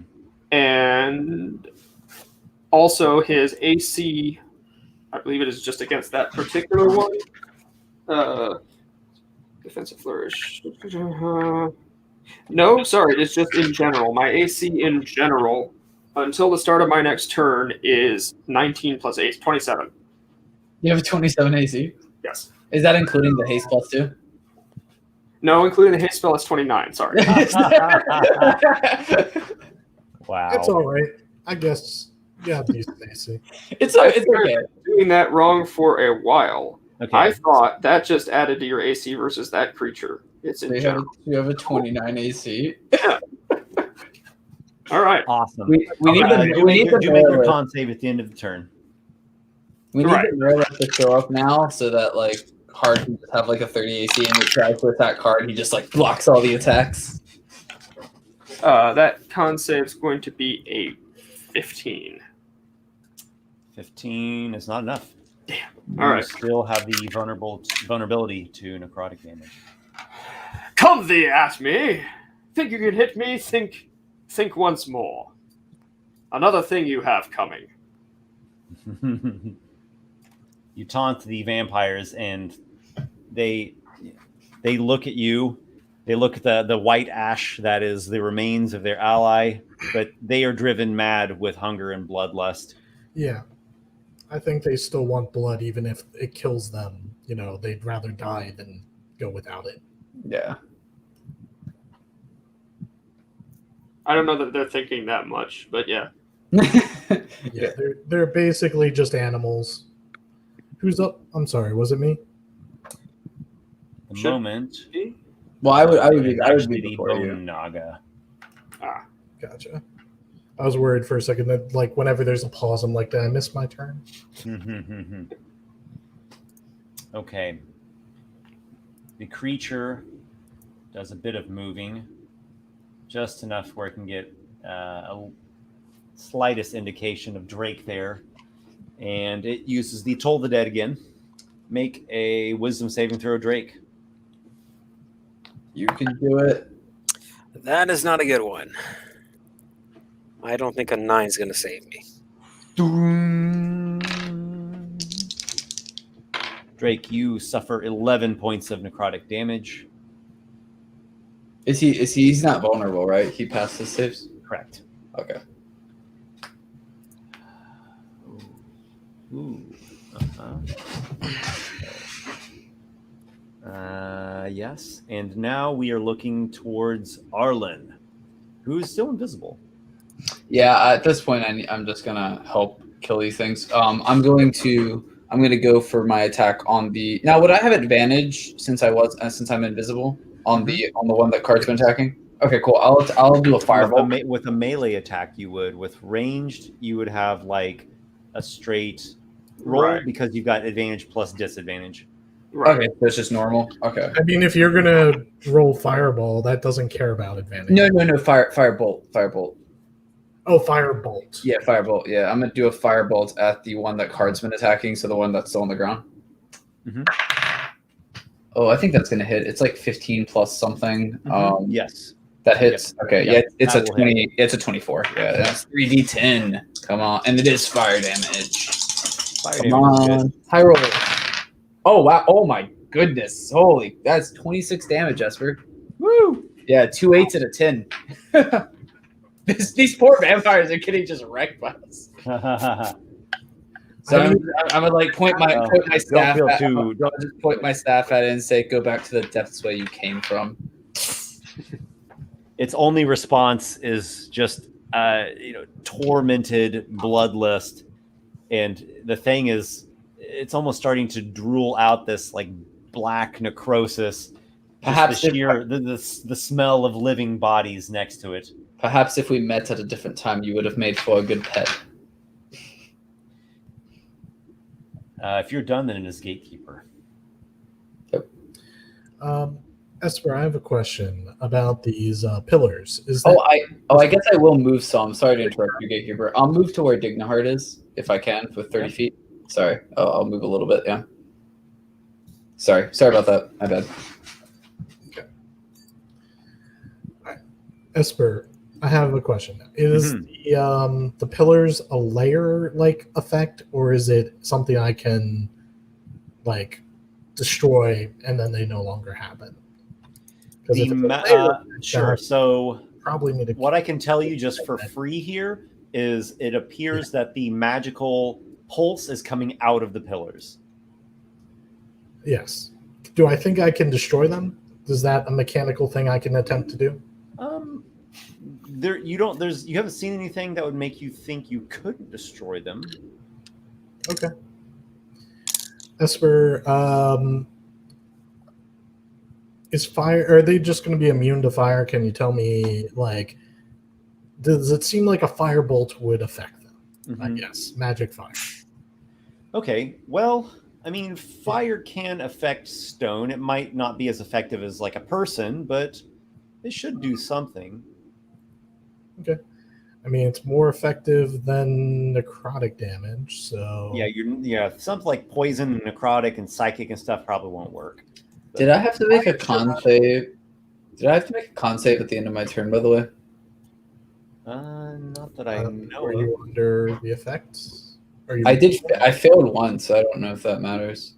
You no, you did. You don't have the vulnerability. Okay. All right. What are you thinking to try there, Gatekeeper? Yeah. So there are 4 pillars. Are all of them pulsing? Is it like? Yeah, they appear to pulse in unison. Because I can't take out all 4 of them. It's like, yeah. Let's go ahead and fire. Yeah, let's fire at the standing vampire, I guess. I don't know. I want to try and take out the pillars, but I don't know how effective one a turn, if I can even do one a turn. I don't think it's worth it personally. I think it's better just to kill the creatures. But Yeah, I think killing the creatures first makes more sense. Like, we're not going to be able to. I can't shut it down in one round. I can potentially contribute to shutting the creatures down. So I'm going to go ahead and attack the creature. Also, as a general thing with sort of magical traps, we'll say. Yeah. There's usually a way for you to try to disable them using Arcana. You'll need to be right next to it. If you get a bad roll, it might go up in your face, just like a rogue messing with a mechanical thing. Yeah. If that's the case, No, my Arcana is not very. I can try and get rid of it when Yeah, I go. that's going to be an Arlen thing. I'm going to just focus. I'm going to shoot the standing van. Okay. I missed the standing van. All right. You fire the bolt of arcane flame. Unfortunately, does not hit as you had intended. Move me. I'm going to go towards. Yeah, we're so spread out. Yeah, I'm going to just go ahead and move towards Drake, kind of 30 feet. We're all just like, Carderock, stay there. We're gonna go over here. It's okay. I mean, Drake's going to need more help, I feel. So, I can help Carderock from where I'm at too. So yeah. Yeah, I mean, with a Speaking 29 of AC Drake. for at least a turn, I'm not terribly worried for the very near future. Meredith shows up, rolls 3 natural 20s. Well, Ah, that's it again. And Drake, then yeah. you are being harried by a wraith right there in front of you. It did not strike you, at least not yet. And this reanimated Naga, which is a bit ironic and tragic, as you know that the Nagas were actually helping the cults of Illis and Sortiza fight off so Orcus's this legion. one has been enslaved as well. Yeah.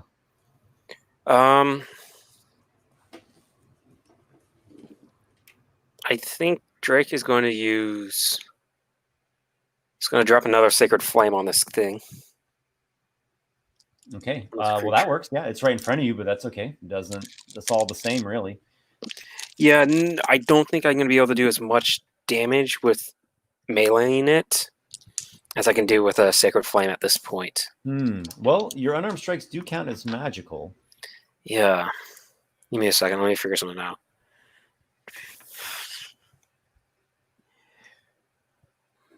Actually, no. Yeah, Drake's going to do 2 armed strikes on this thing. That's actually going to be better off. Yeah, that's pretty good because you've got like what D8 plus 5 or D6 plus. No, 5 I'm still at D6 right now. D6 plus 5 per hit. Yeah. Oh, wow. I just got a natural 20 All right. Well, there's that. and a 27 to hit for the other one. Yep. Success. Okay, so that's going to be 3d6. We're rolling very well to hit these things. Okay, so that's 6, 11. So that's 20 points of damage right there. That was quite effective. And I'm going to spend 2 key points to do the, give me 1 second, the owl, the tattoo of the dream. Okay, so go ahead and roll a D8 worth of psychic damage. Yeah, tattoo of the dream lord, sorry. Mm-hmm. So that is an actual solid 8, but I need to add an extra 1. So that's going to be an extra 9 points of damage. Because I get a +1 to attack and damage rolls with armored strikes when I use it. Mm-hmm. Yeah, and that should just be passively always Okay. factored in. All right, then I need to to hit and your damage should change always have that in that it. real quick on my sheet. And so I'll give it 9 more from the tattoo plus that. Mm-hmm. So it and now it needs needs to to make make a a Constitution saving throw. It got an 8. That's going to fail. It And is It's now asleep, yeah, it is, or whatever it is- its yeah, version of sleep is. Yeah, you have left it completely in this inert state, just floating there. So we'll treat it the same as unconscious. Well done, Drake. Do you have anything else you can do? You still have your bonus I've done my action. 2 attacks that I can do. Make sure that you're not standing in a line where the thing can poke its head out and Yeah, Drake is going to take a couple steps back, further away from the edge, so that Naga can't do another. Did you use your bonus action? No, I have not. So I You could. can do it. You can do an unarmed strike, or Yeah, like a key point, do 2 as a flurry of blows. Yeah, why don't we do a Fury of Blows unarmored strike? Okay, So so that's- advantage on the attacks. Yeah. All right, give me 1 second. Does he auto crit if he hits? Because it is unarmed. Yes. Oh, so they're automatically going to be crits anyways. Yeah. And I just got one of them actually is a D20. Rolls 20. So there's another crit, and then the other one would have been a 24 to hit. But Yep. Whenever someone is unconscious, whenever someone's incapacitated, right? No, just unconscious. Whenever you're unconscious or paralyzed, and a successful attack within 5 feet is an automatic critical hit. Oh, wow. Yeah. Okay. So that's going to be 4d20, 4d6s. Okay, so that's 12, 14, plus another 12 from the damage. That's going to be 28 points of damage. If my... No, wait. No, 14, 26 points of damage. 26. A powerful strike. And Is that both the criticals together? Yes. Okay.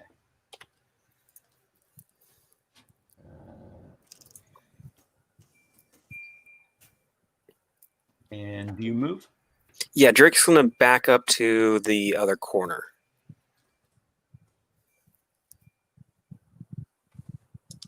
And he won't actually walk. Oh no, I already used my bonus action, so never mind. He can't shadow step that. To there? Yeah. Okay. And I'm going to quickly put down tokens that I like better. I've made different vampire tokens. Nice. They're not going to be alive long enough. Oh gosh, go away. All right. The first one was already destroyed. Well, I suppose they can never roll natural ones now. With their sense of smell, they've only got a nose for a 2. Carderock, why are the vampires changing their form? I don't understand. This is Listen never it up, happened. though. I like those. I've never I heard like of those such much better. Okay. Because they're melting. That's why.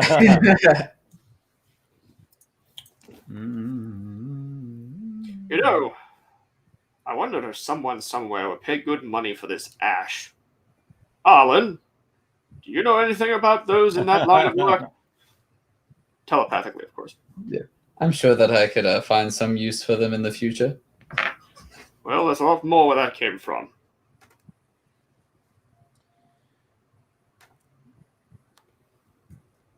Carderock, you are being beset upon by a foe that is actually coming forth from the wall. You have seen this one. You have already been fighting with it.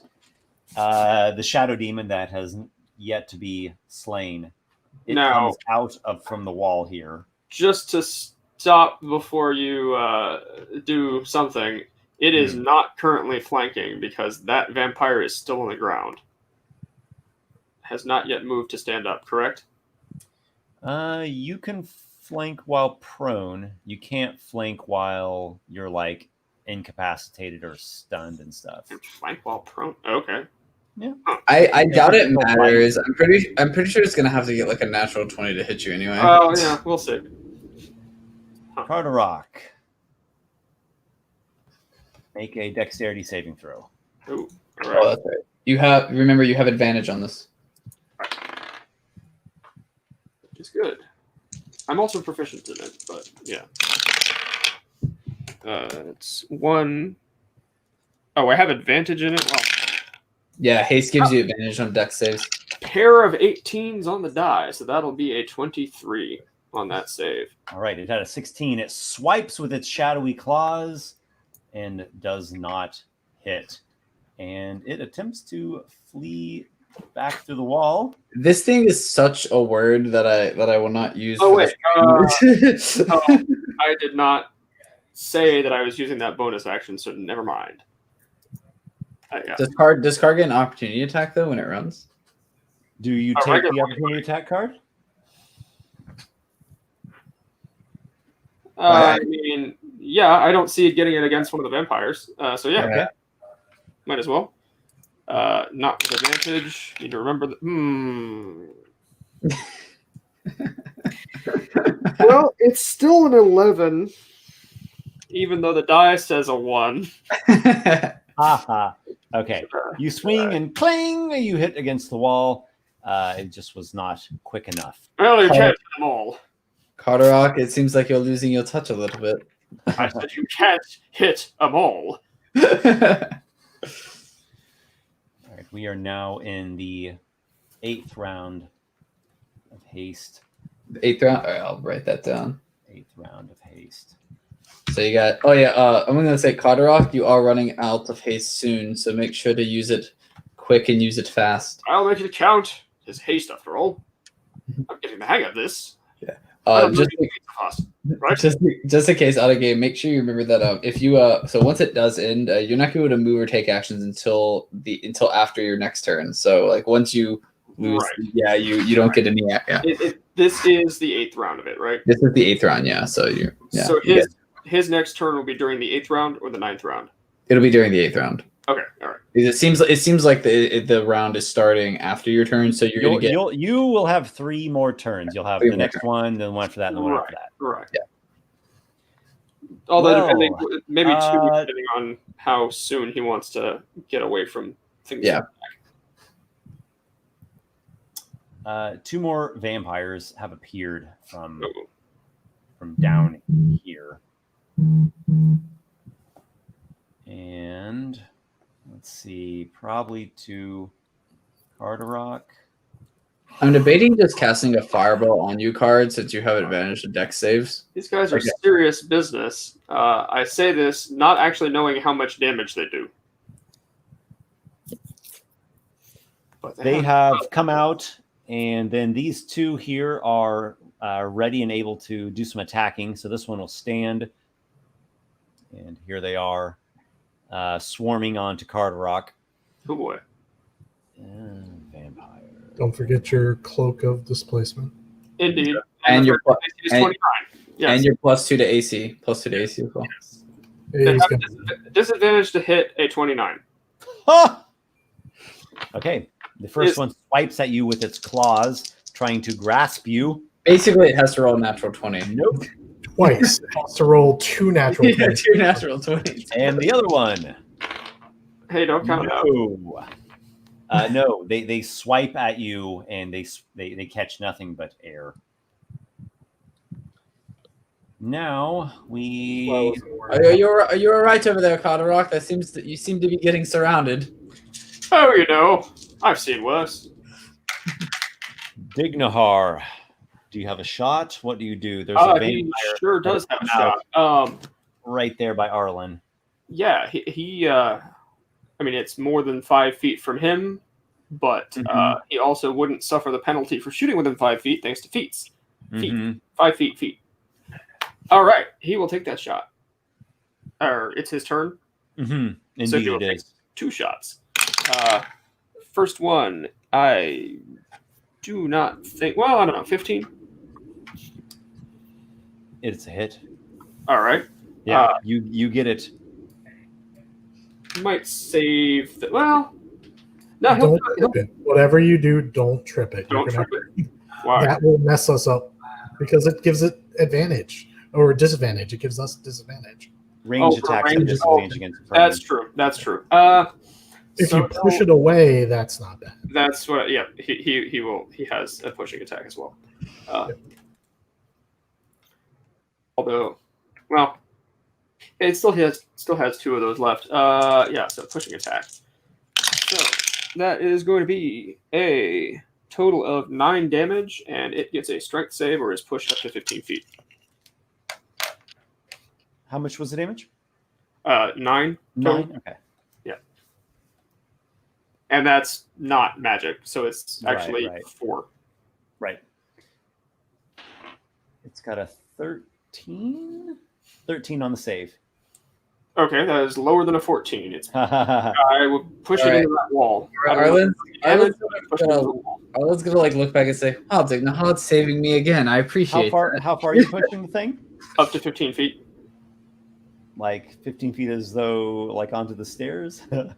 I would send it into the wall. Are you trying to like knock it down here, or you just want to keep it away from? Yeah, I'd like to knock it into the wall. Okay. I don't know if it does any extra damage, but just to pin it up against the wall. But you get it up against the wall and away from Arlen. Yeah. Like there's an arrow pinning it to the wall through its chest. It's like it's gonna snap out of it in a turn, but it looks kind of surprised. Arlen again though is just like, "Thanks, Signahad. You keep stopping these things from getting me. I do appreciate that." No problem. Stand down. Second one coming at you. Oh, what? Dodge it out of the way. That is going to be a 23 to hit. Hey. And yeah. Probably going to save his last combat maneuver.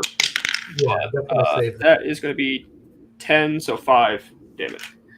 Yeah, without the magic weapon, unfortunately. What are you going to do? Yeah, I would have given him another one, but I have to wait till a long rest to do it again. The key there is doing a little bit of damage and pushing it out of melee with Arlen. Yeah. Unfortunately, I think this battle is going to be the thing that drains our resources to the point where, unless Marnelsai pops out right now, which would be pretty bad, I don't think we're going to have enough gas in the tank. I mean, if she pops out right now, we just all kill it. We just all target it and kill it.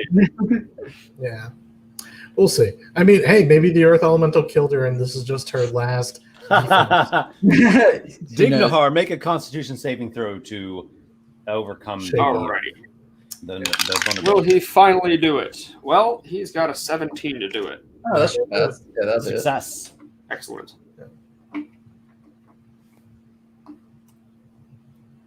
And if you're remaining where you are, we're going to move on to something. To something. Okay. Oh, Dignahar stands his ground. Okay. Yep. The pillars pulsate. Fell abyssal energy crackles through the area. All right. All of you make a wisdom saving throw. Actually, can we do this like one person at a time? I think it's more organized that way. A wisdom saving throw? Yep. Yeah. A wisdom saving throw. Okay. So, and no, it's not poison. Let's do. I'll just go in the order that I see on initiative here. So, Dignahar. Dignahar, wisdom saving throw is not going to be wonderful. It's going to be 13. That is a failure. Yep. Carderock. Carderock Hawkness, with his wisdom saving throw, is going to be higher than a 13. Specifically, it's going to be an 18. Is a success. And Arlen. All right, I got +6 to this. That's an 11, so that's not going to do it. Sadly, not enough. Yeah, it like went from an 18 to a 5. Oh, that's nice. Got a 15. Wait, did someone already make it? Before you announce the result, I have my inspiration. I'm just trying to. Card made it with an 18. Card made with an I'm 18. gonna use. Dignahar failed with a 13. I feel like a 15 is not quite enough, so I'm going to use my bardic inspiration. Yep. +10, so a 25 will do it. That certainly succeeds. Drake. I believe a 19 is going to succeed. 19 is definitely a success. All right, so we have 2 that have failed, Dignahar and Arlen. The hairs stand up on the back of your neck, and it is as though a shadow has cast over your mind. And you'll just have to see exactly what that means when it comes up to your turn. Carderock, Hawkness, you are being beset upon by ravenous vampires. Great place to be. Yeah, quick thing if it matters, like since we have the telepathic link, Arlen will say try and get out of the vicinity soon. You don't have to tell me twice. Yeah, no, because this is round 9 of haste. Yeah, this is still around 8. You're So 8. still around 8. Yeah. Yeah, I had a math today. Basically, All right, Arlen's going to be casting a fireball, so... Well, right. So Yeah. anyway, he doesn't like to be You surrounded. can use your haste action to disengage for the whole Correct. round. That Exactly. Correct. Which means 2 attacks and then a disengage. and then a double move. Right now. Yeah. Exactly. Yep. So first attack coming not with advantage. I don't know why I was picking. Make sure to put it on the most wounded one that you were focusing Correct, which is the one in the middle, I believe. Yes, that's the one that stood up. on. I Yeah. can't tell. It should be the middle one, yeah. So that is going to be a 25 to hit. Oh, yes, of course. And I see no reason why not to burn another second level spell slot to smite, but it's not a blade flourish. So non-magical D6. And then second level smite is 4 radiant D8s. All of this plus 7 regular bonuses. So, ooh, that's a 1 on one of the D8s. That's not fun. 6, 9, 14. So the non-magical weapon damage is 11. So 6, and then an additional 15 radiant. So 21 total. You have slain the vampire. It lets out a blood-curdling shriek and it falls to the ground. It was not so completely overwhelmed as to be destroyed wholly, but you did kill it. Down it goes, or down it remains. It's already prone. You have another attack. All right. Yes. So second attack. The one to the left, I guess, would be the. Actually, I think maybe an attack is not. I'm going to try something. So instead of that second attack, he's going to do the disengage now, and because he can still cast. No, he couldn't cast a spell that's not a cantrip, even with haste. So I think you've declared the attack action. I don't know that you can do a separate action. You can make I know you attack- can move. attack action. You can right, move you're right. between the attacks. Yeah. I know that. Yes. You're I right. don't That's think right. that you can That's do a right. separate out of the order. That's Now, right. you could have disengaged at the start of your turn. No, I mixed up. This is one attack action. This is not my haste action yet. I mixed that up. Yeah. So second attack is a 23 to hit. Excellent. Which one do you strike? The one on the left. My left. Burning through those smites kind of quick, though. Might as well. Another second level one. He still has 2 left after this. That is going to be, just in terms of weapon damage, 9, so 4 on the weapon damage, and then 23 radiant. So 27 total. 3 radiant. Okay. A moderately potent stab of the sword. Holy flare runs along the blade, and the creature is highly displeased by that, though, as it was described earlier, it is little more than blind hunger at this point. Indeed. And now, You probably want to get out of that. his AC is 29 until the end of his turn, and he has a cloak of displacement. Got So fireball. he is going to, instead of disengaging, just move up to 60 Yes. feet over. If he can get next to Arlen, that would be ideal. Okay. Well, I'm sure you can, just as long as they don't, hit you at this off chance, right? Yeah, Right. natural 20. Well, Yeah. They do take the opportunity attacks. We'll go with this one. Okay. Nope. And no, definitely not happening. No big surprise there.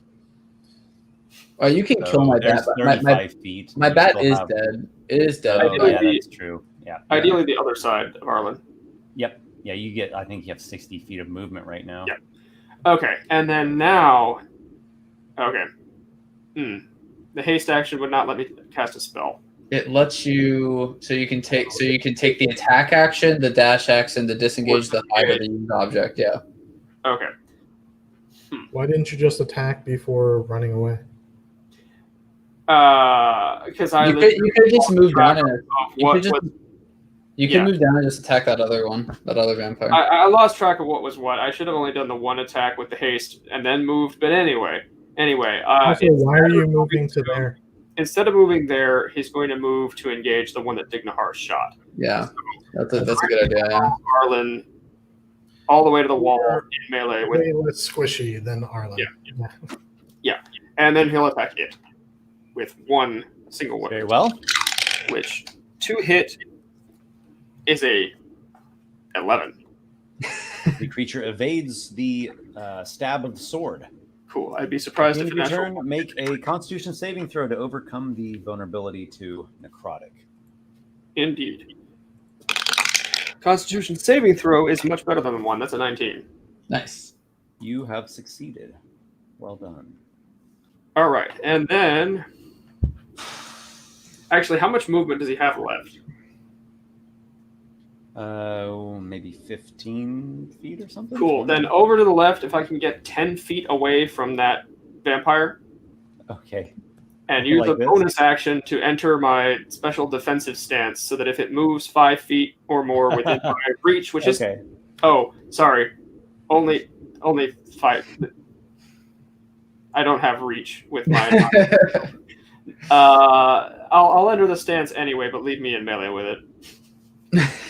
This is like the most complicated turn. Yeah.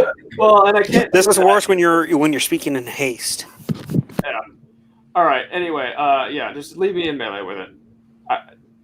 I can opportunity attack like 3.5 ish, but only if it moves at least 5 feet within my reach, which is 5 feet at the moment. Yeah. Okay, gotcha. That's the end of the turn.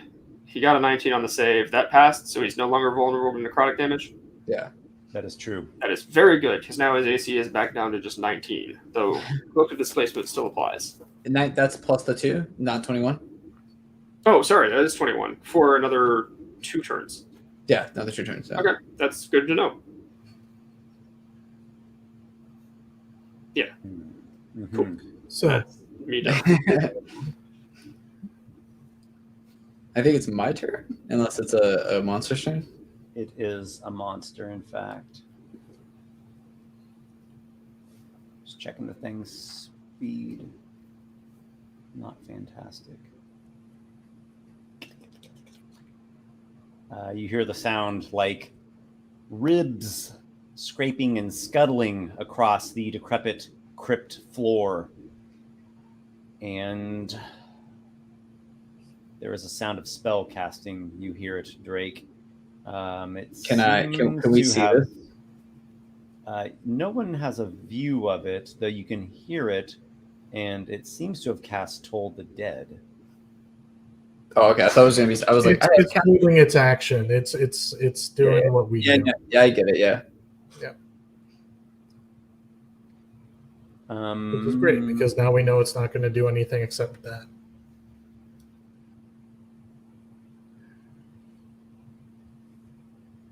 And I'm going to be rolling a thing.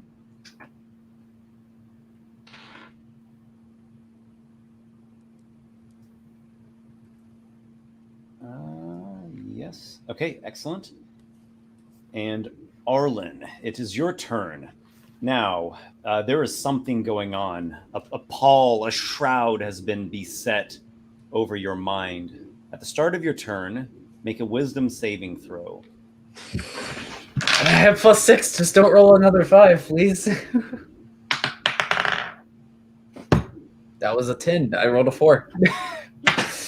Oh my god. Arlen's eyes glaze over, and you just kind of zone out. You do nothing with your action this turn. Wow, I don't get a turn? Oh no. You still have your speed.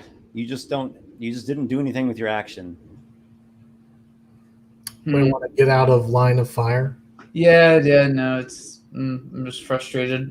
Oh, I'm gonna her in the cubby. Yeah, exactly. That's where I'm gonna go. Yeah, that was my plan. I'll just move over there. Yeah. That's when the light comes out of a secret door. I rolled Up a here? I rolled a 4 and a 5 for my saves, and I have +6. Like I just Don't go that far. Just go right behind Ignahar. That way you don't have to give up extra. yeah. It's Let's go to the Gatekeeper. Well, I was hoping to tag team this with Arlen, but I guess I'll throw the fireball yeah. with my one third level slot I've got. Always good to have two people who can throw fireballs. Yeah, I'm just like I'm so salty because like my fireball would actually do good stuff here. we don't have a lot of attack spells, unfortunately. And this is pretty much tapping me out here. So, Esper, you can go ahead and make their saving deck saves. And I did not roll great on the damage. I did not roll great at all. I would like to counterspell. I would like to counterspell his fireball because if I don't get to do things, he doesn't get to do things either. I counterspell your counterspell. God damn it! Foiled again. Okay. I counterspell the How much counterspell. is the damage? What's that? How much damage on the fireball? It is a piddly 18. Ugh. Okay. Dexterity saving throws. 13. That must fail. No, that definitely fails. And 20. That succeeds. And another 13. All right. So these two take 18. Fire. Yeah. Man, like I almost should just firebolted if I was going to do that much damage. Yeah, it happens. It happens. And then this one The takes nature of fireball. 19. Yeah.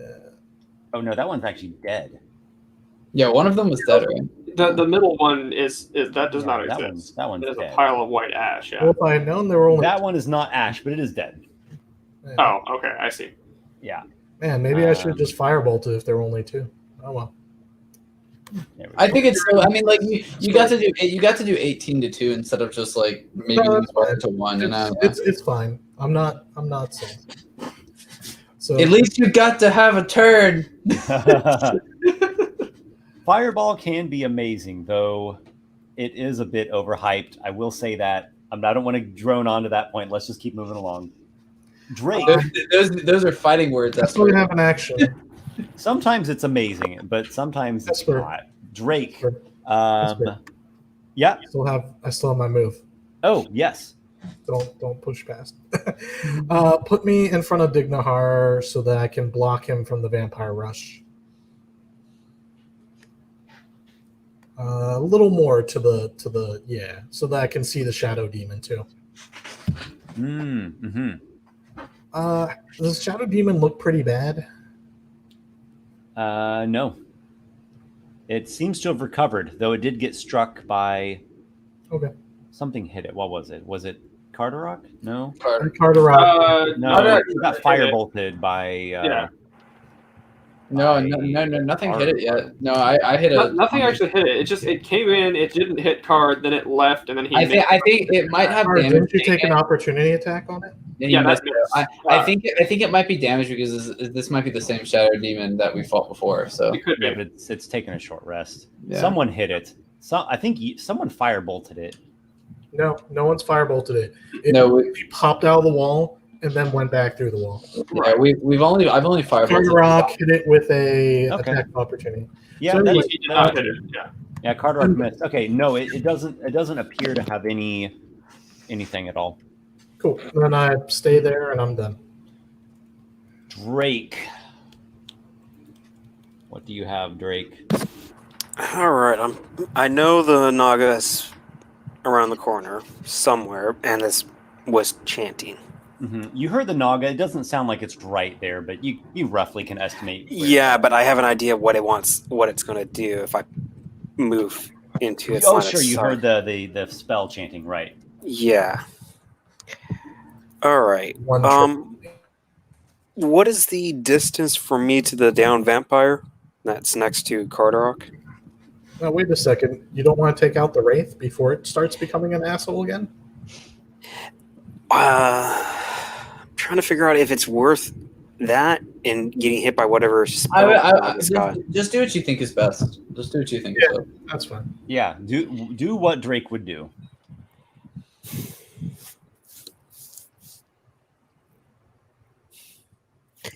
Drake's going to shadow step onto the down vampire. Are you talking about the one by Carderock? Yeah, by Carderock. Okay. Yeah, you shadow step to there. I think it's standing. Fancy meeting you here. Yes, well, there's a bone naga that's about to cast a spell if I try to go after that weird shadow wraith again. I'd rather not take that chance. All right, so do I have advantage on it, or? Yes, from shadow step. Okay. So I'm going to roll that attack first. Second, double check. So does a 26 hit? Oh, yeah. Okay, so let me roll that attack damage. So that's going to be 8 points of damage. And his fists are counted as a magical weapon, so... Right. So I'm going to do my second roll. My second attack. Mm-hmm. And that is a natural 1. All right. And that is Drake's turn. That is it, yeah. And the Wraith is no longer unconscious. Yep, But but you I have believe... hurt it quite a bit. Yeah, but I believe his turn is over, so he can't do anything until his next turn. He's unconscious till the end of your next turn, which is now. Now. So his last turn, he didn't do anything. Yeah, sorry. I'm like this round of combat, he wasn't able to do anything, I believe. His last turn, so now he can. Like last turn, you knocked him unconscious, and then he didn't do anything. Does he move after Drake or before Drake? Right after Drake. Oh, I thought he was before Drake. Okay, never mind. You denied him an action last turn. Yeah, his last turn, he didn't do anything. Yeah, okay. At least denied one action. This is why I wanted you to also take him down with the advantage attacks. No, I understand that. It's just Drake knows that Bone Nog is there, and You got it, man. It's all good. he does not want to be dealing with that spell casting on his own and trying to deal with the Wraith. We'll have to deal with it now. Yeah, but the Bone Nog is not right there casting spells on him, so... The Wraith is not literally inside of the stone, but it's moved somewhere where no one has, no one can see where it went. And it doesn't reappear, at least not right now. And the Shadow Demon. Yes. It's shadowy. It's demony. It's doing something. It's going to Gatekeeper. Sure. Foe of many years. You should have stayed where you were.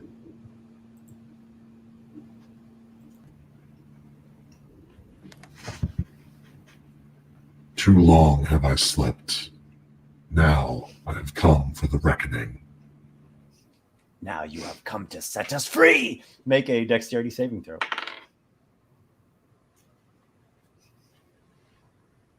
You're muted. You're muted, Gatekeeper. I don't think I can succeed at this, but I'll make it. You might get a natural 20. Nope, I got a 1. Okay. He actually only got a 7, so... I got a 2 on the dice, I should say. Oh, okay. That's pretty good. It deals 8 psychic damage to you with its shadowy claws. That's not too bad. No, that's the temporary hit points that was given by Drake or someone. I was only opening the gate to your world of pain.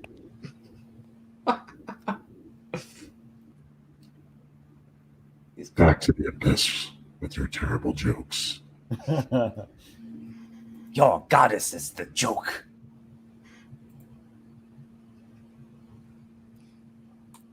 Right. Let's look at these vampires here. Well, they do regenerate some. None Even after taking fire damage? I'll double check. I believe it's radiant that stops the regeneration, which They've also taken radiant. I was about to say if they've taken radiant. Not on the last turn. Yeah, on the last turn. All right, so they do eat regenerate the turn before, but I know that like trolls are like if you do fire damage to them, but I didn't know if it was vampires. Trolls are fire and acid. Yeah. Well, this one here is just absolutely desperate for blood. Carderock is this hazing, wavering figure, and Drake looks more solid, so it attacks Drake. That's fine. Not that I like to meta explain why enemies do what they're doing, but I figured it would just be funny to say that Carderock looks like a mirage. That is a 23 to hit, Drake. And that misses. I would see Drake literally putting a hand out and just like forcing it back down. It has a second. I imagine you like slap its hand away, like yeah. Okay, second claw attack. No. No. And that's why I said Drake put his hand out and I just pretty much slammed the vampire back down. Here come the rest. I don't think any of these vampires has hit any of us yet, right? Like none of them have hit us. No, not yet. Yeah. Again, Drake. That's because we've been smart and keeping the highest. No. Excellent. Yeah, it's just we basically like sent our tanks to deal with the vampires. On rock. All right. Disadvantage to hit a 21. Certainly not. And the second. Ooh, I rolled 2 19s. Woo. That probably hits if it has more than a +2. Yes, it does have more than a +2. All right, and that does. Wait. You remember you do have 21 AC. Yeah, it got 219. Oh, it got 219. Oh, sorry. Yeah. Yeah, I got one of those rares where it rolled Just exact. an interesting thing last night. One of my players in my Saturday night group, he rolled 2 D100s and he got 2 64s. Wow. Huh. Yeah. Well, that's just as likely as slim double odds odds there. twice in a row. It deals a total of 11 slashing damage to you with its claws, Carderock, and it grapples you. Oh. Does he not have, grapples, or it doesn't oppose strength to grapple? Automatic grapple. Oh, okay. Good thing I had those temporary hit points. Are you sure it isn't instead of dealing damage it grapples? Oh my goodness. Oh. It is. Instead of dealing damage, it grapples. Holy shit. Well, you did damage, so I think that he shouldn't be grappled. It always does deals the damage and the target is grappled. There are some monsters that do that, like the Mirror's Tail. Okay, so I guess it grabs you with its claws, but it doesn't actually deal any damage. It just grabs you. That's kind of weird. That is really weird. Yeah. Huh? Okay. I feel like it doesn't make sense, but I will go with it. It's Yeah. so weird. Yeah, I'm pretty I've sure never seen a monster that's like that. Whatever, I don't want to bog down in it. Let's go to Dignahar. Dignahar, you as well have that effect upon you. Make a wisdom saving throw at the start of your turn. All right. You can do it, Dignahar. Dignahar did pretty well. 17 on the die plus 1, 18. It is a success. Nice. He retains his volition. How much pluses does Dignahar have to wisdom? 1. I got. He rolled a 17. Dignahar is apparently wiser than me. But not as wise as Drake. Have you met Arlen? Dignahar isn't wiser. He's just Bone hand. All right. Yeah, just shoot into that melee and take out one of the weakest ones, hopefully. So he's actually going to move a little bit. Just put like kind of the other side of the Gatekeeper a little, just so the Gatekeeper's not between him and the fray. And if I may make a suggestion, put him opposite of Arlen so he gets cover when the inevitable Bone Naga comes. That sounds even better. Yep. Yes, use the NPC as my body shield. Gatekeeper! Fuck! And he's going to try, well, first of all, he's going to attack. He's going to shoot the Shadow Demon, I think. Very well. Time for you to be silent permanently. That's not how Dignahar talks. Time for you to be silent permanently. That's 17 to hit. 17 to hit. I'll give it half cover, and you still hit. Okay, excellent. Then he will make it he will use his last combat maneuver, make it a pushing attack. Because it's, I believe, immune to tripping, but definitely not immune to pushing. Or I'm fairly certain. Ooh, tragically a 1 on the D10. So that's going to be 8 total damage. So I think 4, right? It resists. 4 damage and a strength save. I mean, at least it doesn't regenerate. So true. There's that. It's got 2 on the strength saving throw. Then it will be pushed up to 15 feet, just, I guess, directly away from Gatekeeper. Okay. Shame you can't make it take damage for being in the wall, but I think it has to end its turn. Right. I don't think it's allowed to be magically, or not magically, but pushed into the wall by a bolt. It's happened. There's precedent. Huh. We have the precedent on our side. Well, anyway, 15 feet doesn't push it into the wall anyway. Correct. Right? So. Yeah, we don't want it in the wall. Yeah, so it's irrelevant. Yeah. Okay, I see what you're saying. Yeah, it would have to end its own turn inside of a solid object. Yep. Does Dignahar have another shot? He does have a second shot. Yeah, he will take it at the same Shadow Demon. All right, he nimbly reloads his crossbow quite quick. That's a 19 to hit. And he hits once again. And he's out of combat maneuvers. Just regular damage, which is resisted, and it is a total of 7, so 3. Okay, well, Dignahar has some fine shooting, just his damage is not what it was with the magic weapon. It's hard to put a bolt through a immaterial object. Yeah. The pillars pulsate. Wow. Doesn't he have sharpshooter, so he ignores all the... That is true. Yeah, that actually is true. Cover, but not resistance to damage. Yeah, that's fine. Right.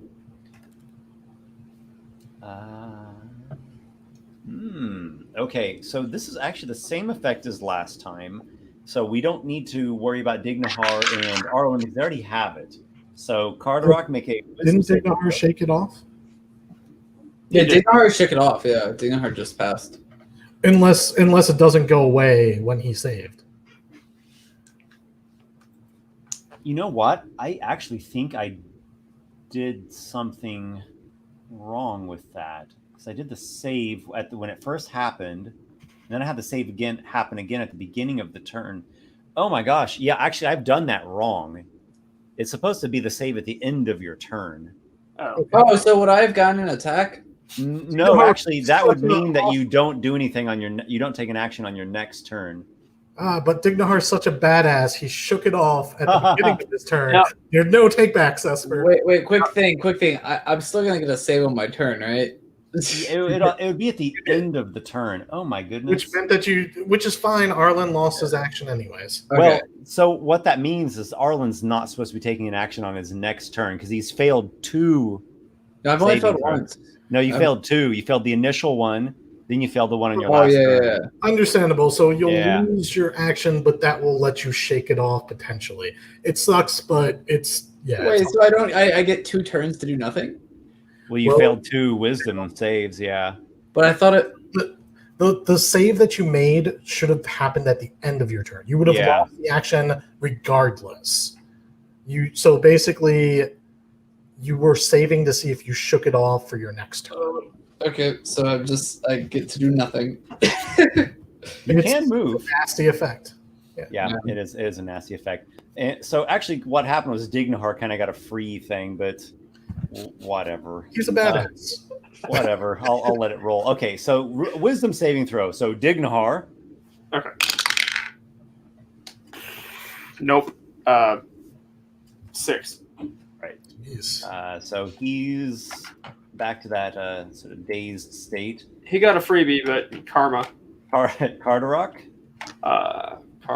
Hey, much better than a 6. As an 18. Success.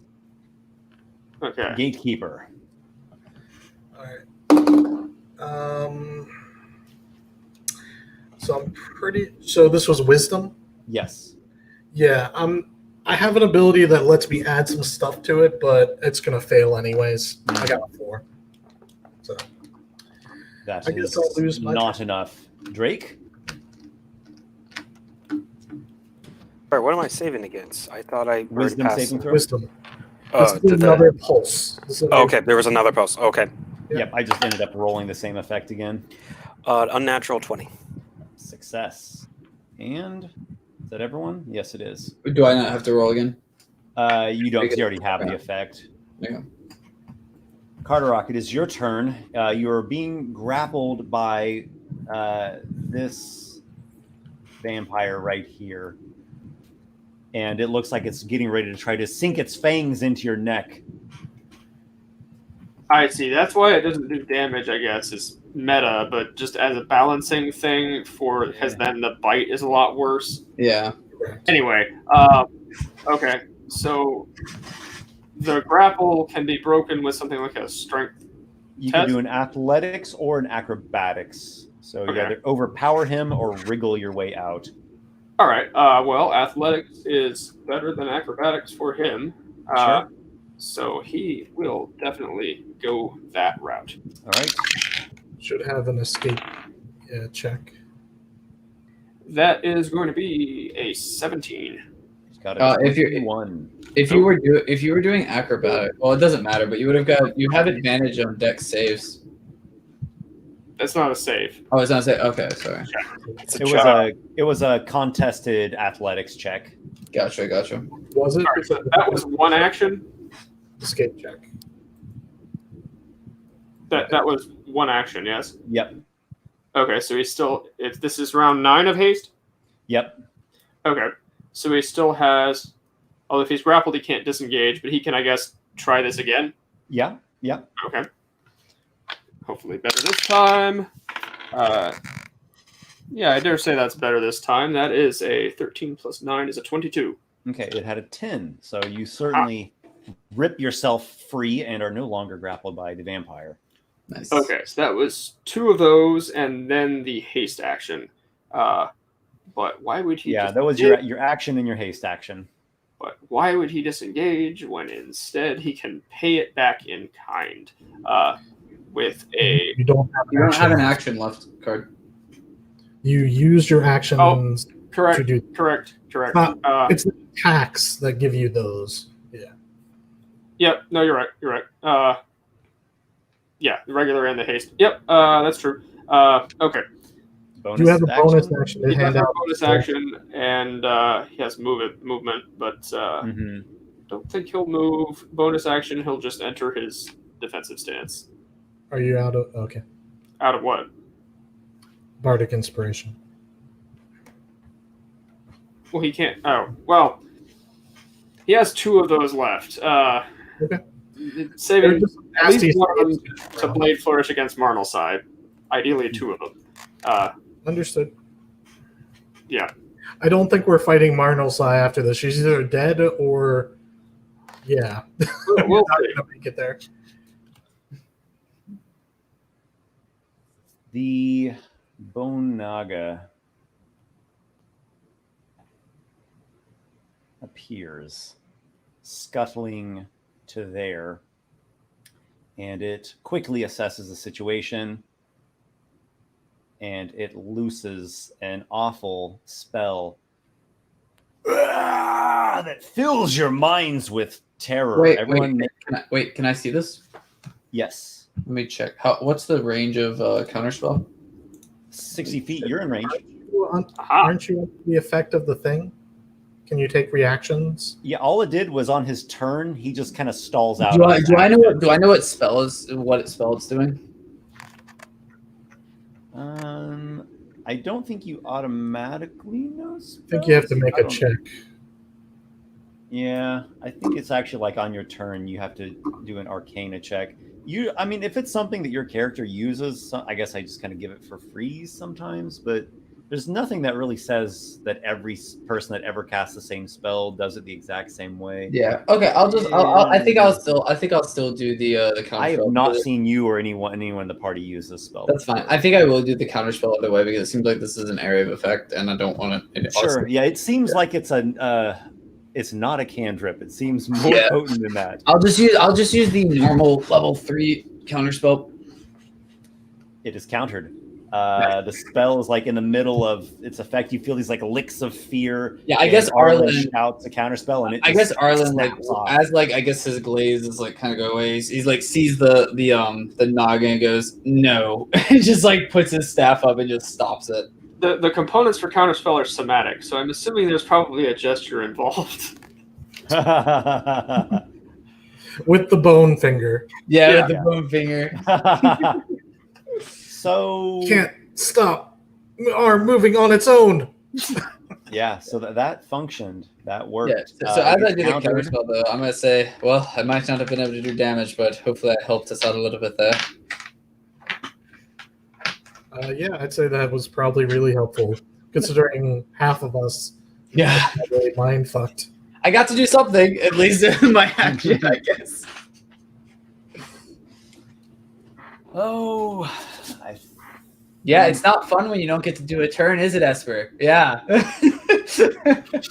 mean, you have to do a turn, it just made you use a counter spell. I think now is the time. Is it? Is this when Marnell Sai pops up and kills us? I just have to see if she has enough speed. She has 40 feet. I think it's enough. She has to use teleport or dash. I think the teleport. Well, if I knew Marnell Sai was coming up, I would have counter spelled. Well, you'd have no way to know that. Yeah, I know. I'm just like, I doubt she would attack me though. Fighter in when there's a trap that can affect all of us every single round. I doubt she would attack me since like Carderock's been doing a lot of damage. Okay. All right, here we go. Oh, she just straight teleports right into from the air, appearing. And if she attacks me, I'm probably dead. Still quite coated in blood, and there's more than just blood on her. You see. Oh wait, so sludge. When you say from the air, do you mean she teleported in or she dropped in from above? Teleported. Okay, so she did not move more than 5 feet. She's here now. Range. Okay. There is more than just blood on her. She has other like a sludge or muck or mud or something is dripping off of her as well. And she glowers at you, Gatekeeper. Go for a swim there, Marnell Sai. You missed me. I'm back. She actually ignores Carderock, and she's very focused on the Gatekeeper. Yeah, that's fair. He did bring him back. He did undo her plan. It's now, time that we settle this once and for all.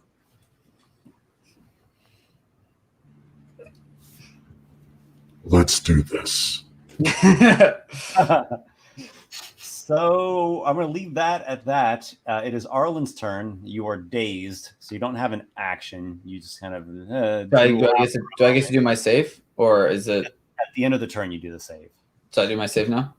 Well, if you have like a bonus action, or actually, you know what? I actually do. Yeah, I actually do have a bonus. Hold on. Yeah, you're right. Sorry. Thank you for reminding me. You have your speed, your reaction, your bonus. You don't have the main action. Yeah. Your bonus action, supreme hold monster, no save. Yeah, no, I got something. I'm going to. I mean, I can't really help Gatekeeper, unfortunately, but I will.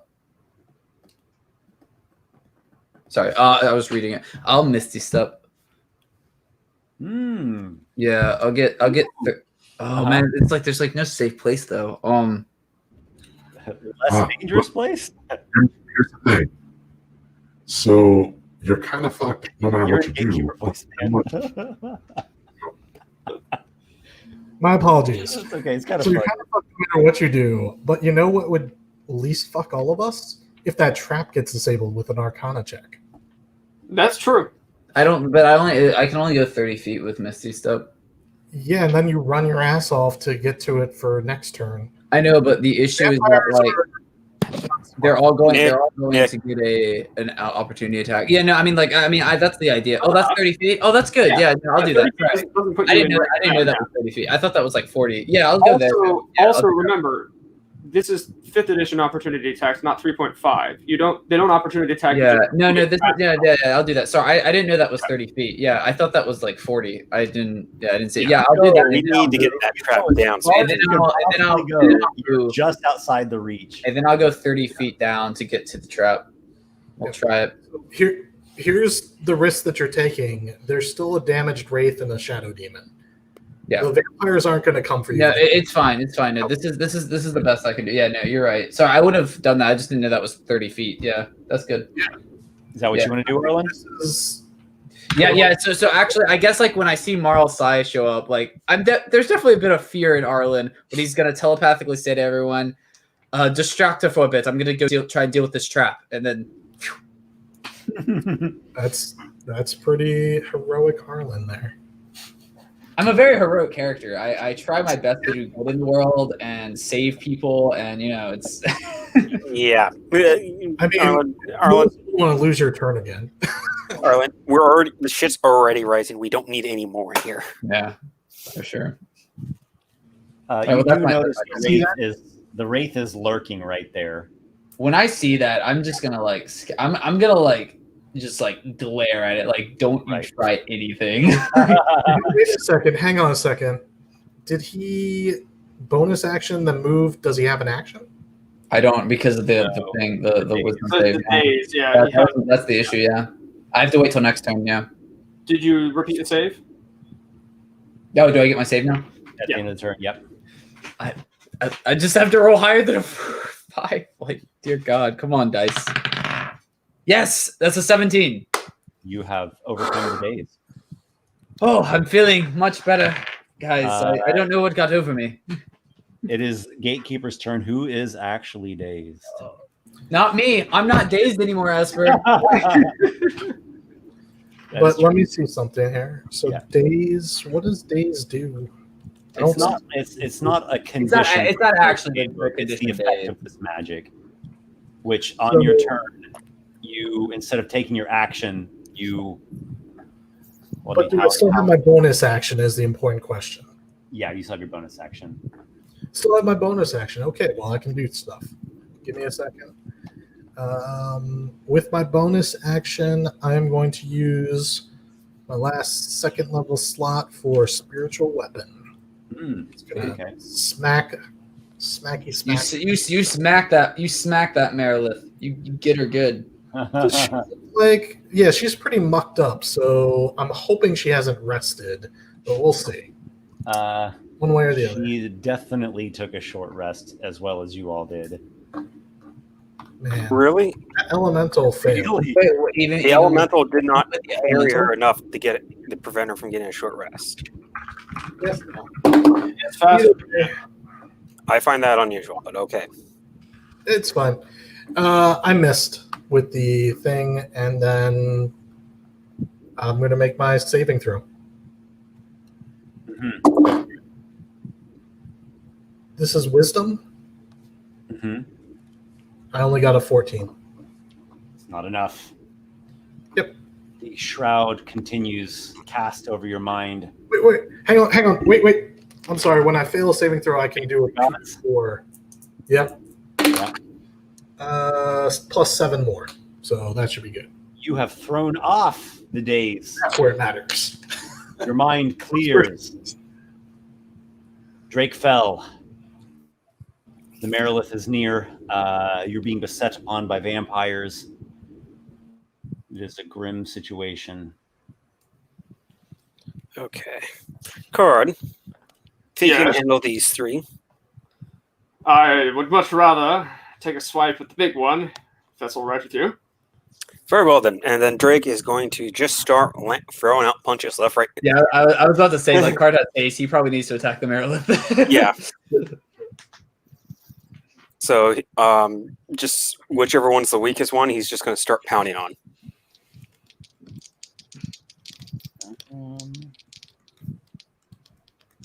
Well, this one has been hit more than the other two. Yeah, Okay, one of so your that- walls been shot a couple times and whatnot. Yeah. So that one he'll first go after.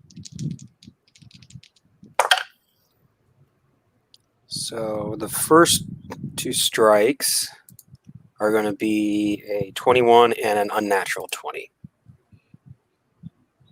Both are hits. Okay.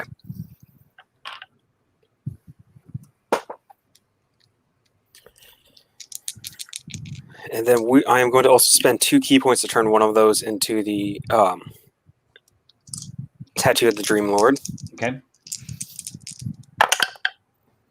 So that is 6, 9, plus 12. That's 21 plus 3 psychic damage, and it needs to make a Constitution saving throw. 21 plus 3, so it's 24. Not bad.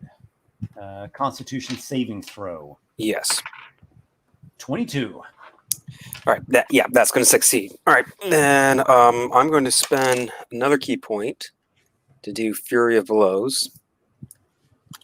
Because at this point, we need to just go all out. I'm not going to worry about it. Okay.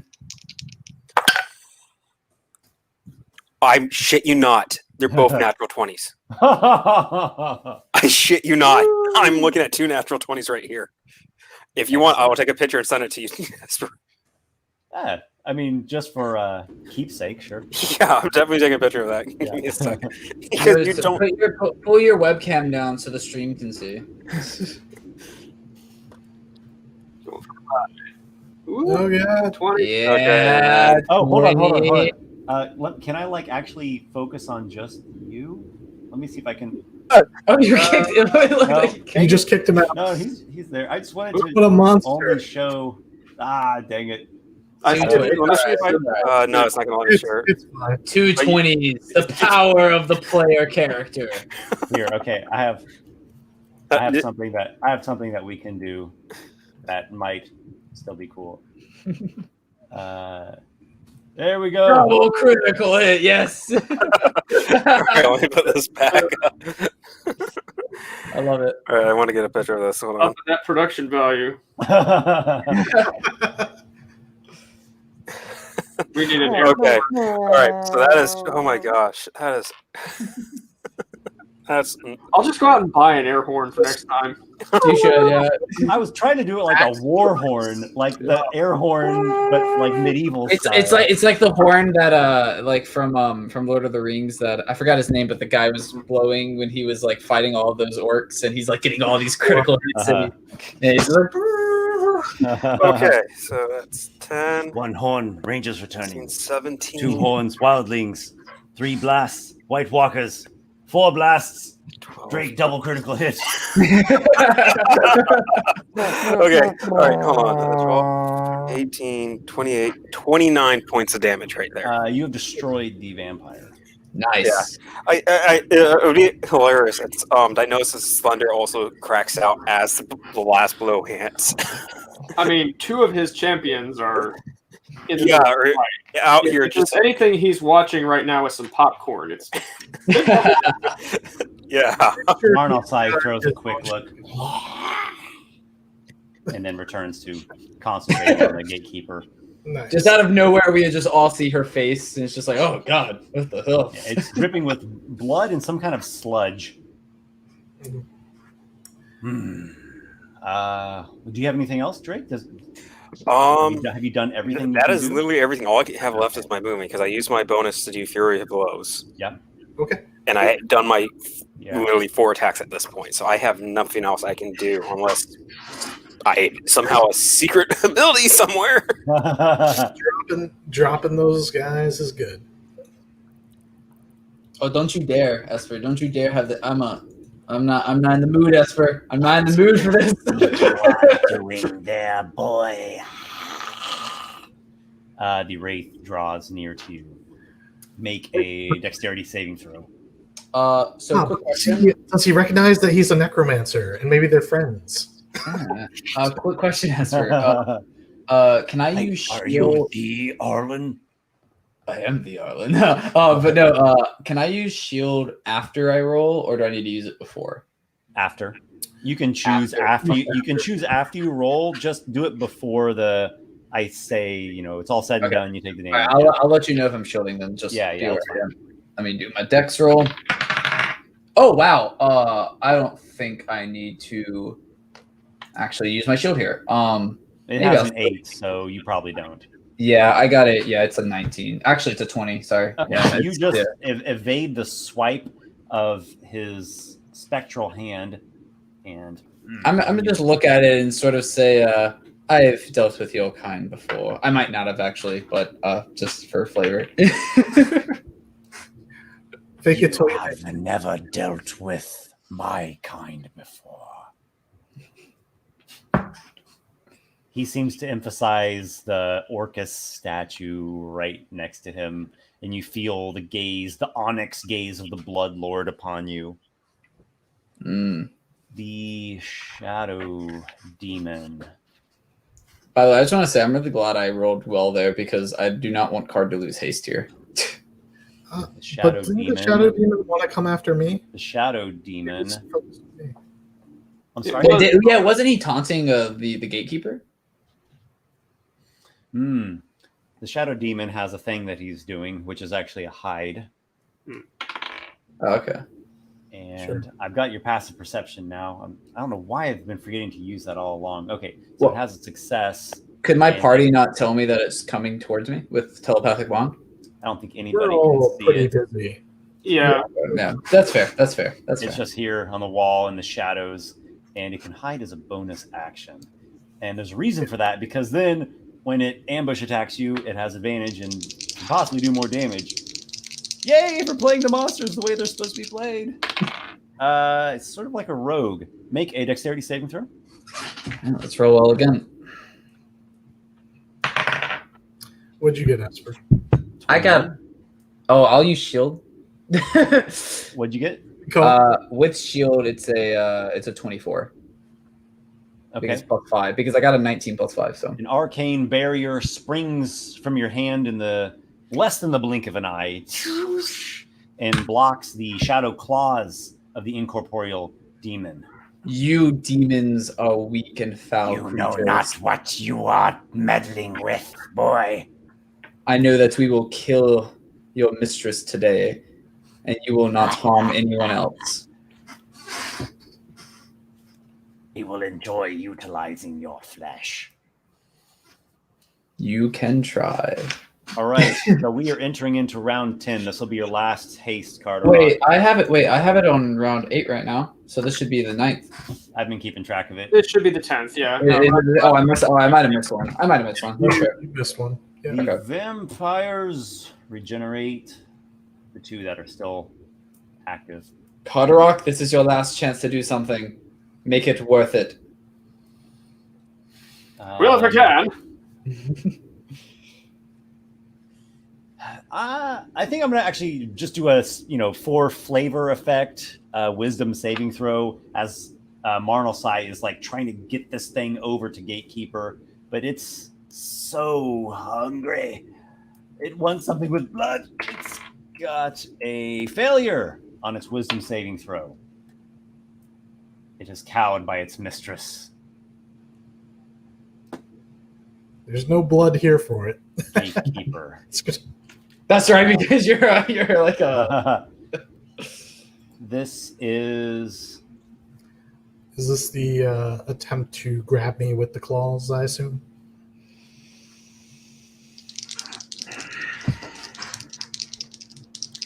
It slashes at you with 2 claws, not trying to grab you up. Yep, that's fine.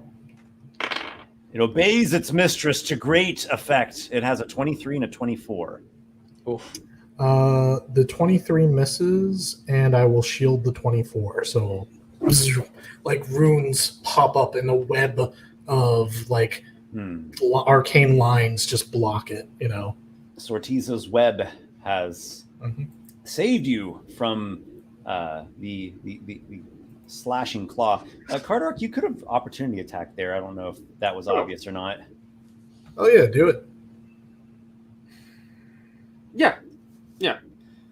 The only question is Never just is reason saving not. a reaction to counterspell anything the Bone Naga does, but he'll have another turn and another reaction before that. So that opportunity attack is going to be a 23 to hit. That definitely hits.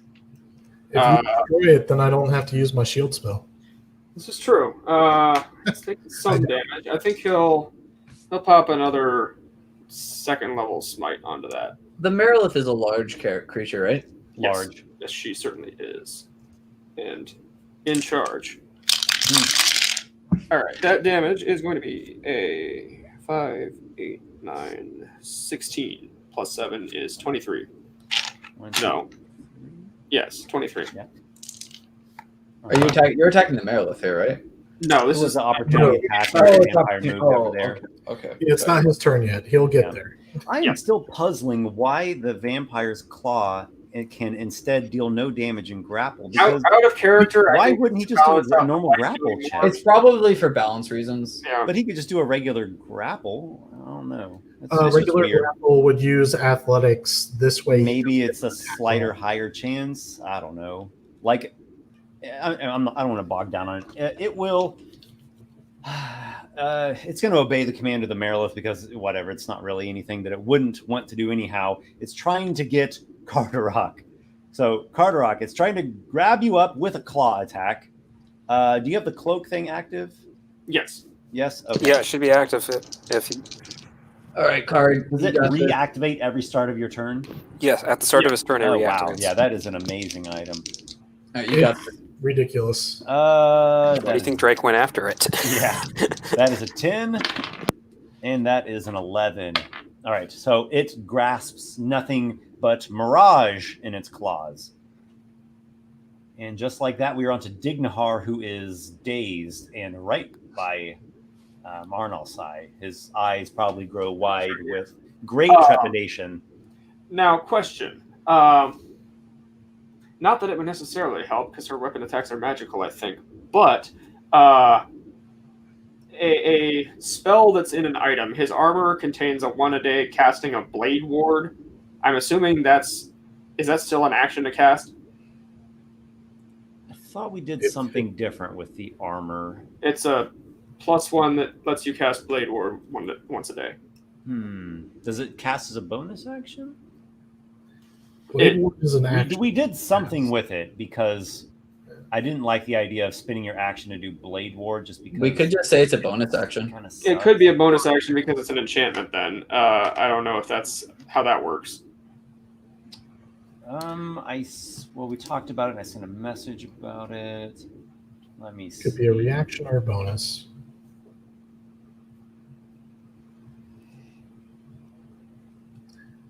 Yes, once per day, Blade Ward as a bonus action. All right, so then he will cast that in his dazed state.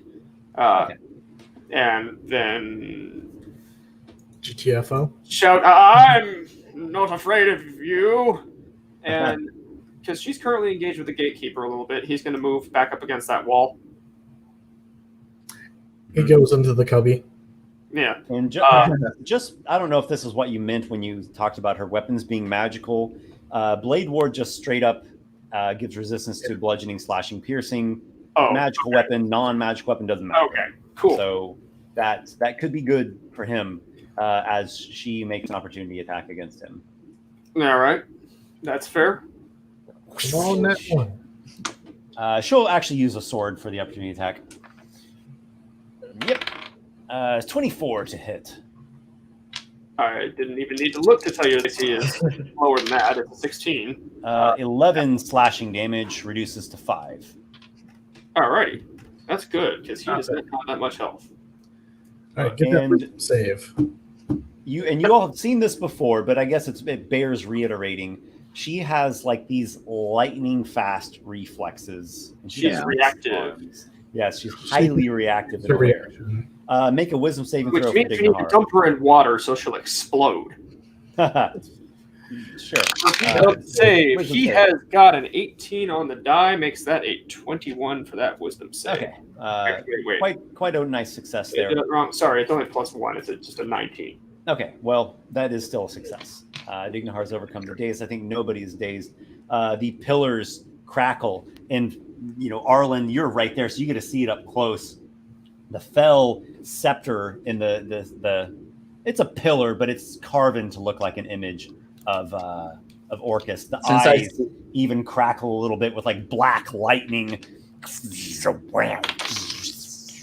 All right, so we're going to do a Constitution saving throw against a pulse of necrotic energy. All right, that's better because that means I won't lose my action if I fail. Yeah, con save is way better. Yeah. All right, so we're going to do this one at a time again because it's just more organized that way. Yep. So I'm going to roll the damage so you all will know if you take it or not. This is a yes or no. It's not a half on a success.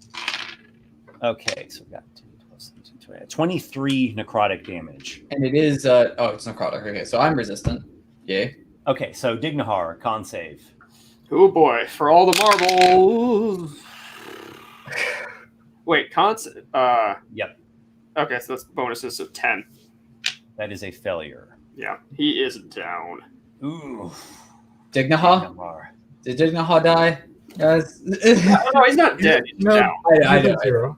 I know he's not dead, but No, he should have 1 hit point. He wasn't Told dead. it. The Blade Death Ward. Ward was on Drake and No. Carderock. Yeah. Yeah, I put it on YouTube. Carderock? Oh, Dignahar. Sorry, my bad. Death Ward, not Blade Ward. He has Blade Ward. He's resistant to bludgeoning, piercing, and slashing damage. Who's up next? Card. Carderock? Card has a significantly better than that. He's got a 19. Success, so no damage. We're doing well with these, not Arlen. doing well with other things. Arlen? Alright, this is con. Probably not 13. Not a success. Oh, I'm sorry, it's not 13. It's a 7. It's a 16 actually. I'm sorry. No, it is a 13. No, it is 13. I failed. Yeah. And it's 23 you said, so half that is 11. 11, yeah. And Gatekeeper. I fail. How much damage? 23. 23. Drake, All right. con save. Oh, this is a lair action. Or something like that. It happens on. I doubt a 12 is going to succeed, so It is not a success. You suffer 23 necrotic damage as a pulse of fell abyssal energy straight from the scepter of Orcus, or at least his effigy, harries you all. Carderock, it is your time to shine here. Make it worth it, Card. Okay. Oh, Monosai! You're ignoring me. I demand you cease. My friend the Gatekeeper has done nothing to you. Not what I'm about to do. And he is going to go ahead and incur that opportunity attack on the 10th round of haste to not waste a disengage. Okay, yeah. You should totally get advantage too on this with the Gatekeeper. Why don't you just take the attack and go around for flank? That's what I just said. Yeah, Plus get the advantage. Yeah, exactly. Yeah. That's where he's going. Plus two. The- Plus two. Right, not advantage. Yeah. Well, sorry. Yeah, flanking. Yep, yeah. that's fine. I was just okay, about so that. this vampire, there was one that made an opportunity attack.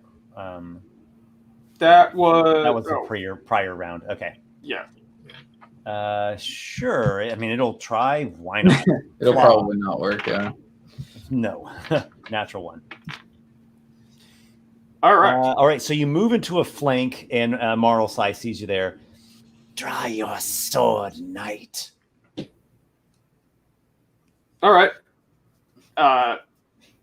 Regular attack action, haste action attack. So first of 2 regular attacks is going to be a 20 dirty to hit. Nice. Quite reactively, she parries the strike. Oh no. AC is really high. Second one though, that is going to be a 26 to hit. Hey. You get in with that one. And that's going to be, you better believe, a level spell slot. Yeah. Let's go. What level spell slot? Fourth. Fourth Four. level spell Okay. slot smite.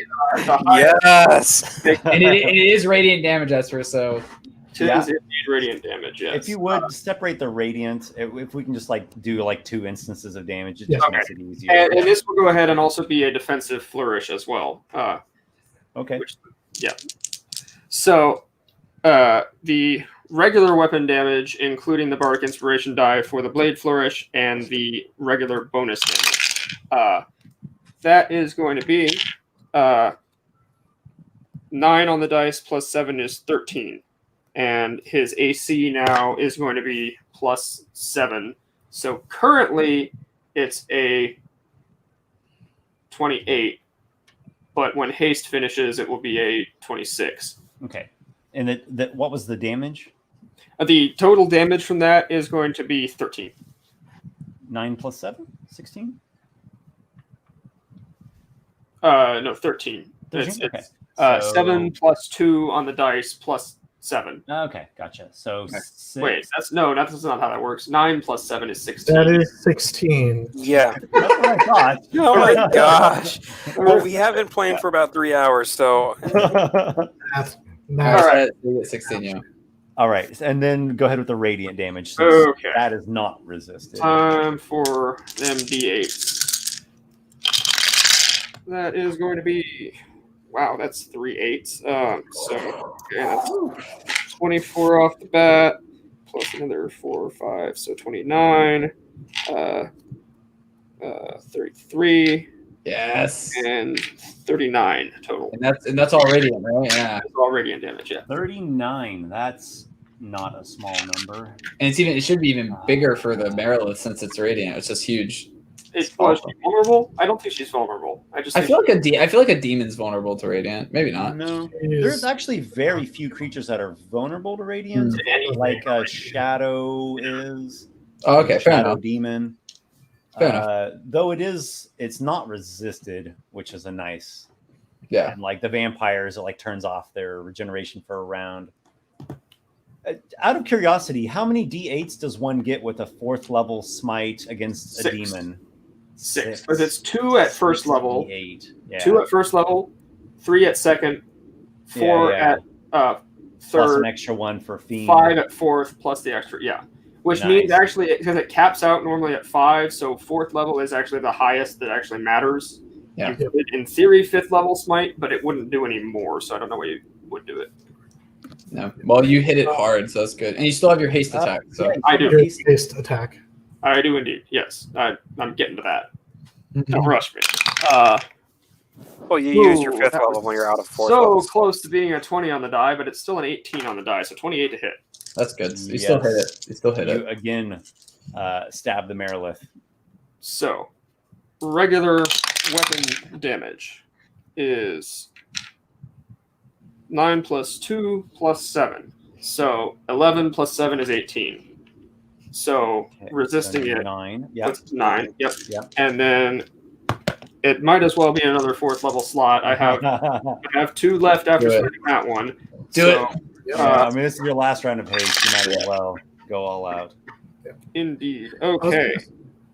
Well, he's calculating that. I just want us to think for a moment. He was 1 turn killed. Now he's blurring into motion. She's like swinging her blades at him. He's just moving like she's swinging at after images, and he's just sending gouts of blood. Arlen is quite sad that he's not able to actually see this happen at the moment. You can hear it through the telepathy. Describe Yeah, I it get- via the telepathy. Carderock, are you hitting it? Is everything going well? Drake is giving you a blow by blow. There it is. A sure strike. Oh, I've pierced her. Yes, an explosion of radiance. Glorious. Oh, she didn't like that. 42. It comes back at 42 damage. So you've done like The 100 radiant damage. Yeah, that's Yeah. the radiant. That was the radiant, yeah. So you've done like 100 damage to this thing. That's crazy. Smite's what it does with the blade flourish. And haste.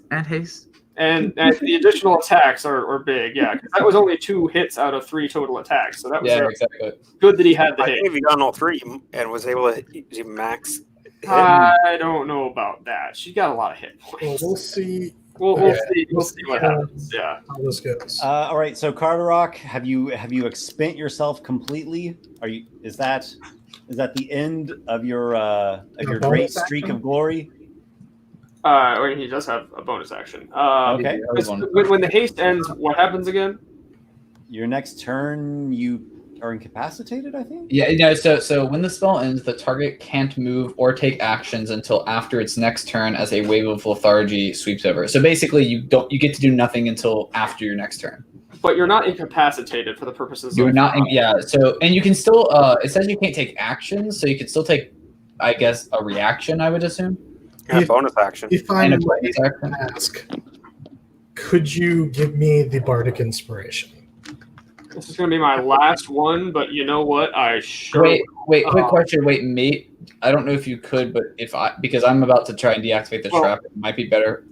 He can't do it. You can't. Okay, So, right, all right. So bonus action here he has, and also some movement. So as a bonus action, he will give you a bardic inspiration.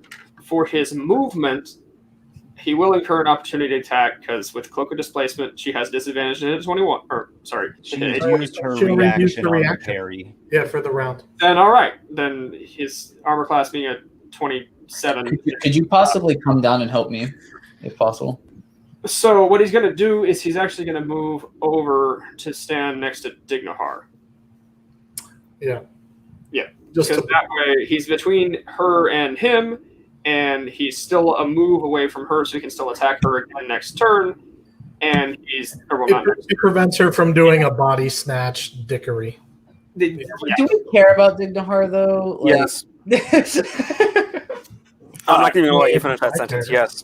Carderock Hawkness, Knight Errant of the Realm, Keeper of Alder. Thank you. And eat your vitamins. That was an amazing flash of glory there, but now we're... And a wave of lethargy sweeps over you, Carderock. You did well, Bard. You did well. Let us now turn our gaze to the Bone Naga. I'm glad it's slow and like it can't teleport to me. So wait, since I used a bonus action, does that mean I now do not have a reaction? No, you still have a reaction. Still have a reaction. Okay. Yeah. Good to know. Because haste only says that you can't do actions. Yeah, so you cannot take actions. So you still do bonus actions and all that. You also can't move, by the way.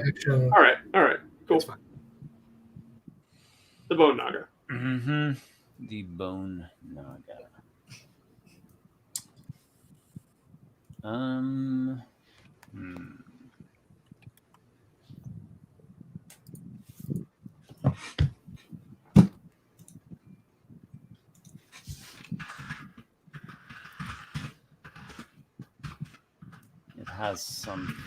It has some ideas. Okay. We'll move a bit. And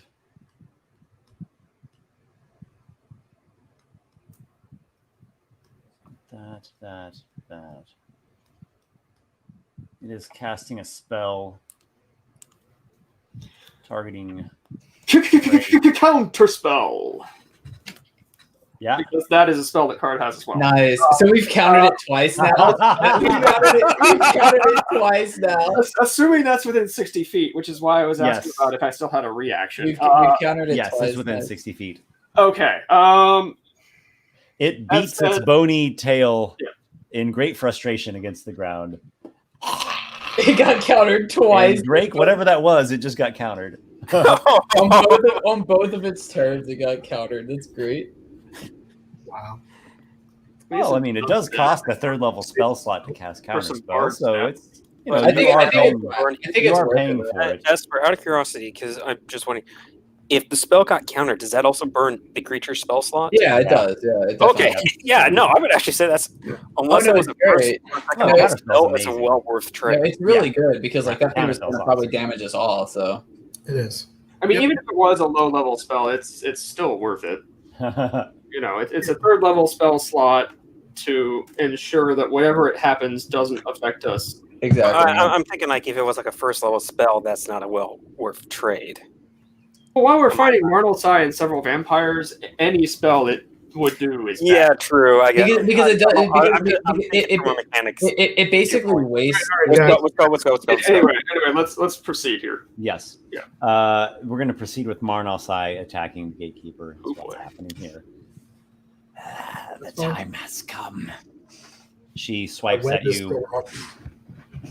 She Yep. swipes at you with her The tail. web, yep, the web is still up. Okay. Yet. 27 to hit.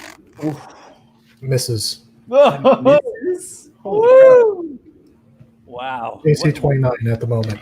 How did you Oh, get such a high AC? Wow. Shield. Oh, that's right. Shield. Yeah.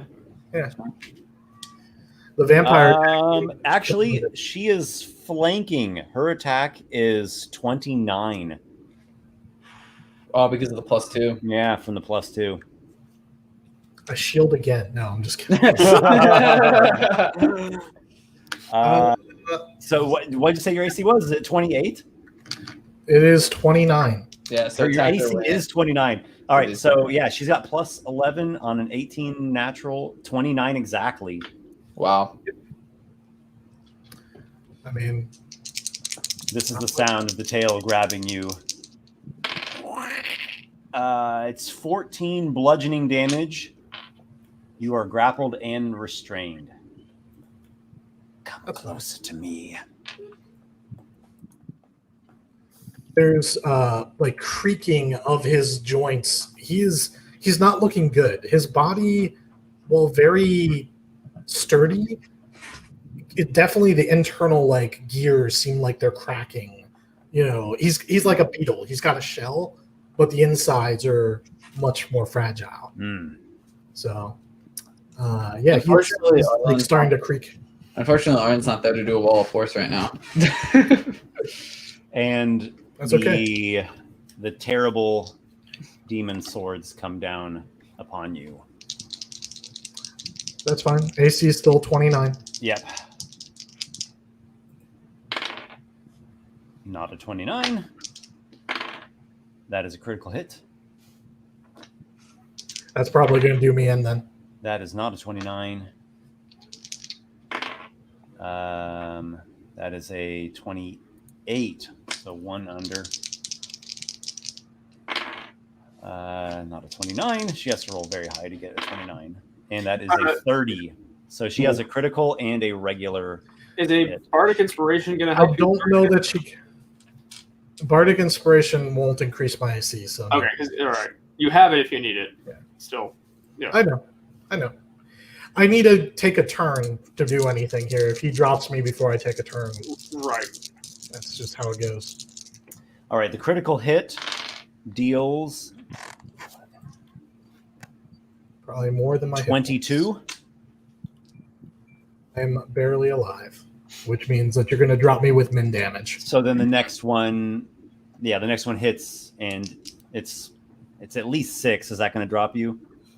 6 is what I have left. Okay, all right. So there's a minimum of 6. So she slashes you yet again, and you fall unconscious.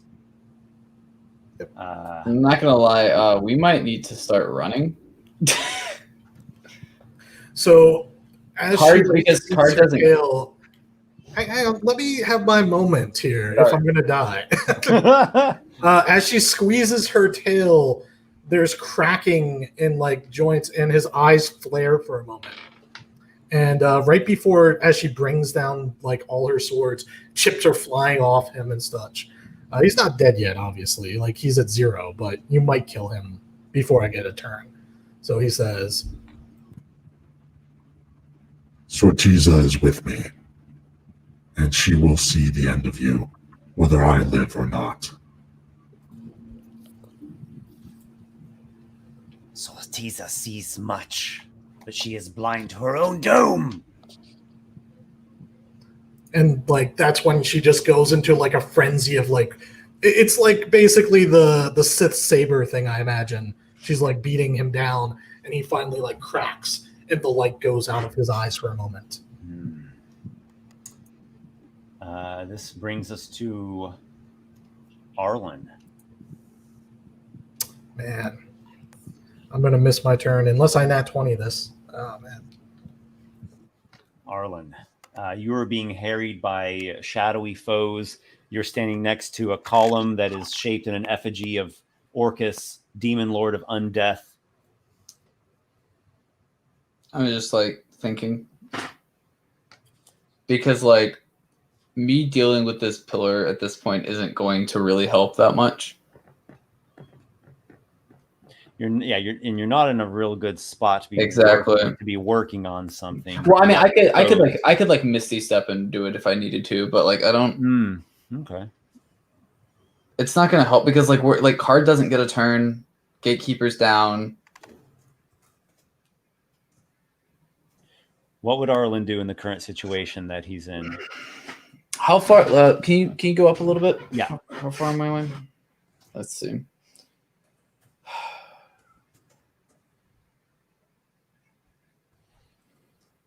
Like I can't like I want to like get up there and like dimension door him out, but I can't get in range.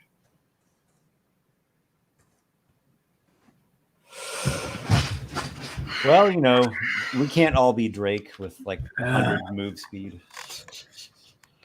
I'm talking to the party here, like if they've got an idea, like what like Card or Drake thinks is best here. If like, you have a spell that's like stuns Marnelsai, I do, but I can't. Like I can't move without taking an opportunity attack, and like I'm also at like 52 HP. Like I'm almost dead too, guys. 52 is not something I think that those two could necessarily deal in one attack. But yeah, but also if Marnelsai starts coming to me, I'm dead too, like just instantly. Well, what would Arlen do? Yeah. If honestly, like Arlen. If Arlen's got to run, then Arlen's got to run. I think Arlen might, because like at this point he's seeing me. It seems like it's a no-win situation at this point. Sure. All right. And, go and do what you're gonna do. yeah. So Arlen, is it worth it to you? Is it worth you possibly dying to remain loyal to these people, or is it? It's not worth it. Your loyalties aren't that. Arlen wants to save Arlen wants to save Card, but he can't get there. Mm-hmm. I guess I'll ask Carderock. Do you think that you can get yourself out? And Drake, do you think you can get one good hit in? Do both of you think you can get yourselves out? I could if I had to. Well, I imagine Carderock's actually speaking real slow. Yeah. Do anything. Yeah, I also asked Drake like if how far away is Drake from me?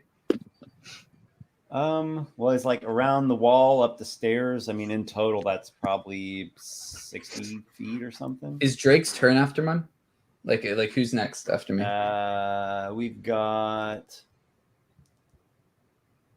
Arlen, Gatekeeper, Drake, then the two incorporeal monsters on you. All right, I can save Drake. I can get Drake and myself out. Drake, I can get to you in time. I'm gonna go up there.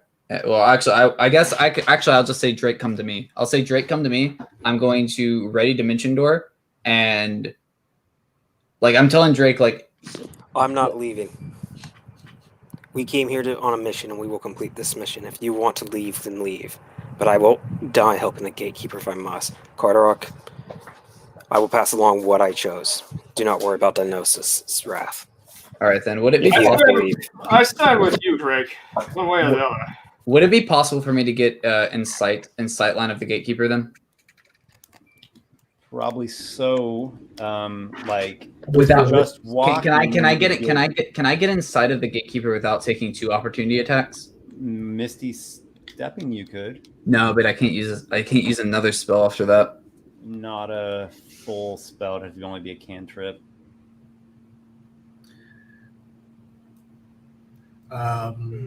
Yeah. Unfortunately, it's either disengage action or Misty Step. And I'm not able to do like a wall of force over there without being able to see it, can I? Or can I see over there? I'm guessing not. Wall of Force. Well, let's double check the spell. A lot of spells you need to see where you're casting it. You know, when you're Wall like force. specifying the exact squares that you're. Yeah, it putting says things an in. invisible force of fall that you choose within range. At a point that you choose within range, so I don't actually have to see it. They might be able to describe it to me. Let's see. And I can't misty step and do a non-cantrip, so.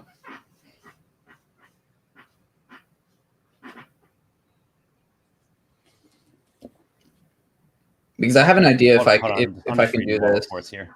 Yeah. Because I can basically put Marnelsai into a like a sphere of Wall of Force, I'm thinking. Like or I think does it have to be hemispherical dome or a sphere with radius of up to 10 feet. So I could trap her essentially in a Wall of Force. Mm-hmm. Or I could also do Otaluke's thing, but that's a save, which I don't really want her to be able to save. Okay, so I've looked through Wall of Force, and here's what I will say. We'll need it to at least make sense. Like I don't think it would make sense for Arlen to set up real complex shapes and exact squares when it's not something you can even see. Mm-hmm. Like would I be able to do like a sphere onto it? Is that a possibility? I think a big thing with you is you need to get somewhere else, because as it is at the moment, you've got like wall and solid rock. It's not really a way to cast. Not to metagame hard, but out of character, I don't think opportunity attacks from those two are going to take you down just like that. Just in case that. No, I'm worried because like if I get over there, right, and then like I'll do it. I'll just do it. I think I'll just do it. I'll just go up there. I'll take the 2 opportunity attacks. I'll get insight. Well, before I do that, if I do that, will I be able to do a sphere of Wall of Force to trap her? Is that possible? Probably. And so. Because it says I can do sort of a complex spell, so I gotta. Read through to pop your bubble, Nick, but can't you just teleport through walls of force? Oh yeah, because it's you can get through the wall of force. Teleportation can go through walls. That doesn't even work. I mean, I could wall of force you though and save you. No, not really. Yeah. Don't worry about it. I'm just gonna do what I was gonna do initially, which is what Arlen's gonna do. What I think Arlen would do. He's gonna ready Dimension Door. He's gonna ready Dimension Door, and he's going to tell Drake that he's gonna tell both of you that if you can get to him, he'll get you out. And if neither of them come to him on their turn, he's going to Dimension Door away. So running for the hills. Got it. All right, cool. So, okay, and I read through Wall of Force. I think I understand it pretty well. It reads to where you could trap her in a dome of it, but true, she could teleport out. Well, actually, you know what? I won't run away. I'll Misty Step and try and deactivate the trap. I'll do that. I don't want to run away. That seems dirty. Even though I think that's what Arlen would do, I don't want to do that just as a player. So I'm gonna Misty Step to like around that, so I can do an action to try and disable the trap, if that's possible. Okay. Do you have a preference on which pillar you're going to? Can I do the one that I saw activate? Maybe that helps me in some way. They're in unison. They actually all look identical. Okay, I'll just stay on the one I'm at then. It's just so that they don't see me up there, just in case like they're trying to stop me from doing this. So. A benefit to Misty Stepping is that you won't have enemies right on you. Oh, and I'd also be able to see them, so I could help on my next turn. That's a good idea. I'll Misty Step to the one on the right. Because if you start working on an object and the creature's right there, I'll give them opportunity attacks. Yeah, so I'll do that, and then I'll start working on it. So okay. Arcana. So yes, Arcana. You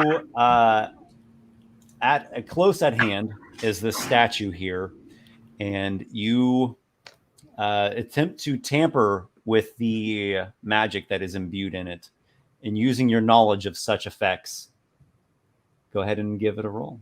All right, I got +9 to Arcana, so that's pretty good. I got 11. I rolled a 2. Oh no, that is pretty not good. There is an awful glare in the eye, the onyx eyes, and the pillars pulse. Yeah.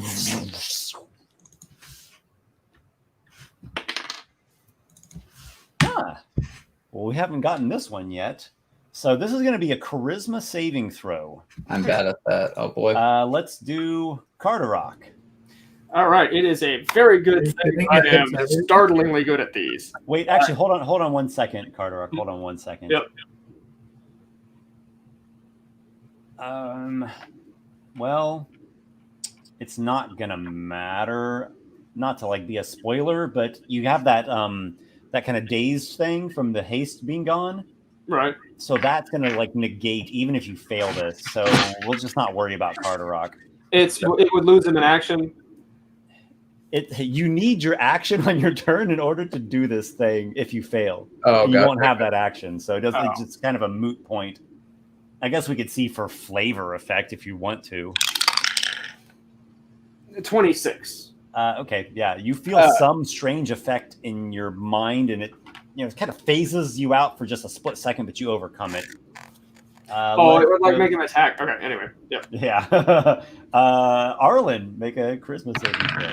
Oh, that's actually an 18. I rolled a net. Yeah. That is certainly a success. I have a -1 to charisma, so it's really good. The Gatekeeper, I don't think this will pertain to since you're unconscious. Same with Dignamar. Drake. Back, but yeah. Also, on my turn, Esper, for the rest of my failed. turn, I will be I will be moving further back with my movement as well. I failed. Okay. Drake has failed. I don't think a 6 is going to succeed. Yeah, No. that's good, Esper. Yeah, so I want to move to a diagonal where I can still see them, basically, but I'm further away from the other two. If that makes sense. Yeah, right there. That's good. Yeah, right there. Mm-hmm. Sure. I mean, you can see the monsters, but these are like stairs going up, so I don't know if you actually see I know. them. I just don't want to be there just in case. Sure. I don't you never know. Okay, so you move back to there.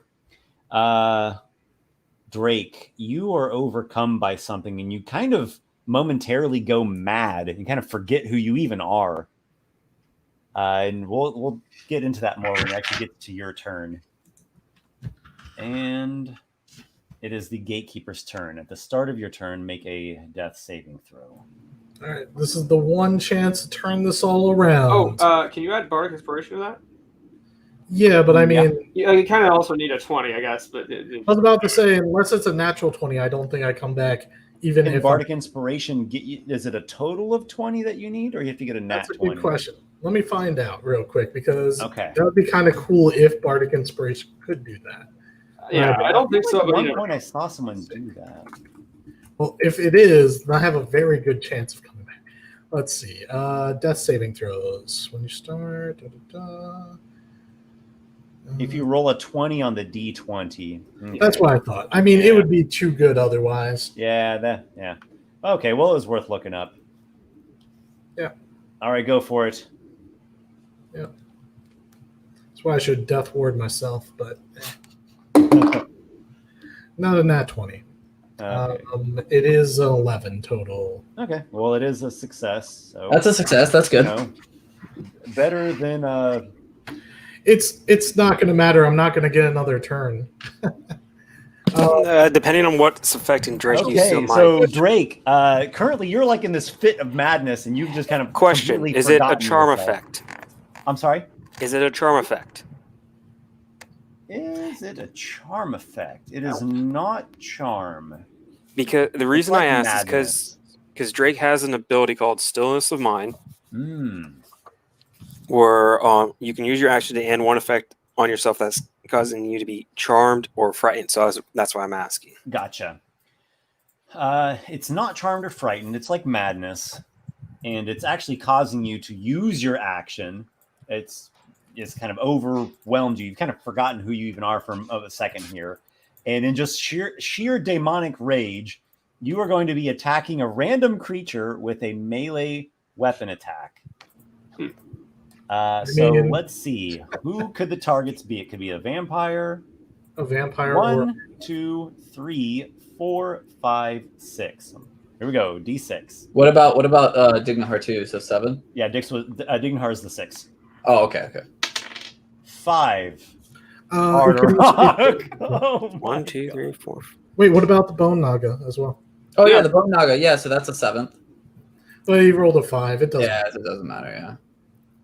Yeah. The bone. Okay, I kind of neglected the bone naga. Maybe you should. yeah. Oh, you should flip a coin, and if it's a if I you guess we just re-roll it. Why not? Yeah. So bone naga is 7 and an 8 just as a re-roll. Okay. Let me make sure there's no other targets. Yeah. Okay. All right. on, So 4. here we go again. 4. 8. That's a re-roll. 4. 8. That's a re-roll. 4. Gosh. 4.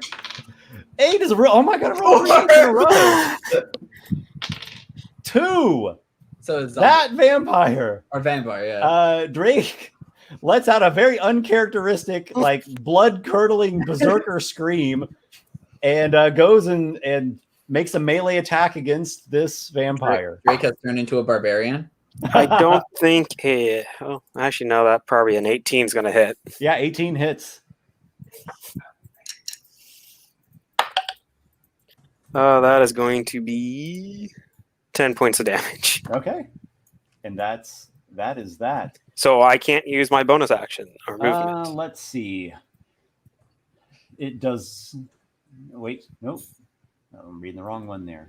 I hate On to its do next it, turn, but- attack a random creature with a melee weapon attack, moving if need be, dashing to a creature if it cannot reach any creature. Otherwise, it takes no action if it can't get to any creature. So it didn't say anything about not taking reactions or bonus actions. So So then could I use a bonus action to use Fury of Blows on the Malicide? okay, sure. I hate to do this, but it is kind of late for me. I do have to get up in the morning. Oh yeah. Well, Can I we're almost finish to the end this of the real round. quickly? You can, but I don't think my actions are going to matter. That's what I was going to say. I'm probably just going to dip. I kind of see how this is going. I don't think the Gatekeeper is going to get another turn. So you Oh, let me wait, know. I forgot. I think I can use Healing Word as a bonus action. Oh no, wait! I made that attack. Never mind. I can't. Yeah. Yeah, you can. I can. Yeah. That's Okay. the perk of have bonus action spell. Okay. Yeah. Then I'm going to cast that as 2nd level Healing Word on the Gatekeeper. Yeah, as long as you got the spell slot, man, go for Yeah, it. I got the spell slot. Awesome. That's 5 plus should be 6, I think. So yeah, you now have 11 hit points. Welcome back to the land of the living. As much good as that's going to do us. I'm sorry, man, but that.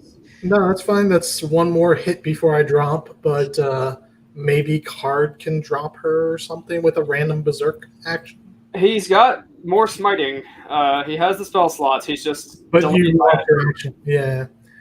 Yeah, and I just missed my turn, so I think Yeah, I completely forgot with that weird control where Drake just suddenly goes charging off. I completely forgot If about. it means anything, like I guess Gatekeeper is like kind of a meat shield kind of now because it's gonna attack the Gatekeeper again.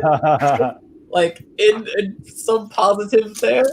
I mean, his eyes light back up, and like the runes on his body start glowing again as like creaking from within, starts back. So yeah, you can see again. You come back to consciousness. I suppose technically you're prone. You're grappled by Marnelsai's tail. Doesn't even matter. Like it's But whether you're I not dying.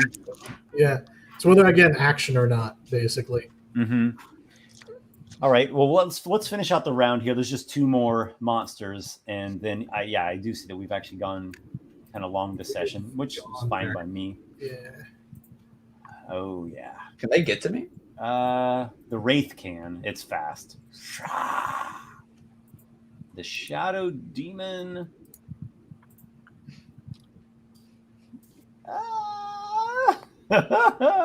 Out of range. Oh God, by 1. Out of range. Okay, well it will dash. Well, it can't attack me for dash. That's fine. Okay. Make a dexterity saving throw against the Wraith's life draining grasp. That's a. I'll use shield if I have to, but it's a 20, not unnatural. All right, 15 on the behalf of the Wraith. So you evade that, and we will pause there at the end of the round. Oh God! I've got some pretty good notes made, so we'll be able to jump back in. Might behoove people still to stay organized. make up secondary character, and we'll talk with Esper between sessions, just in case. Mm-hmm. That way, if we start next session and it's a TPK, we can go into the next whatever party we have. I'll just bring Robin back. He'll be the Stormbringer. Okay, well, there's a few things we could talk about there, but we'll do that, off stage. Yep. A long session, so thank you all for playing and going long, and thanks everyone for watching through this.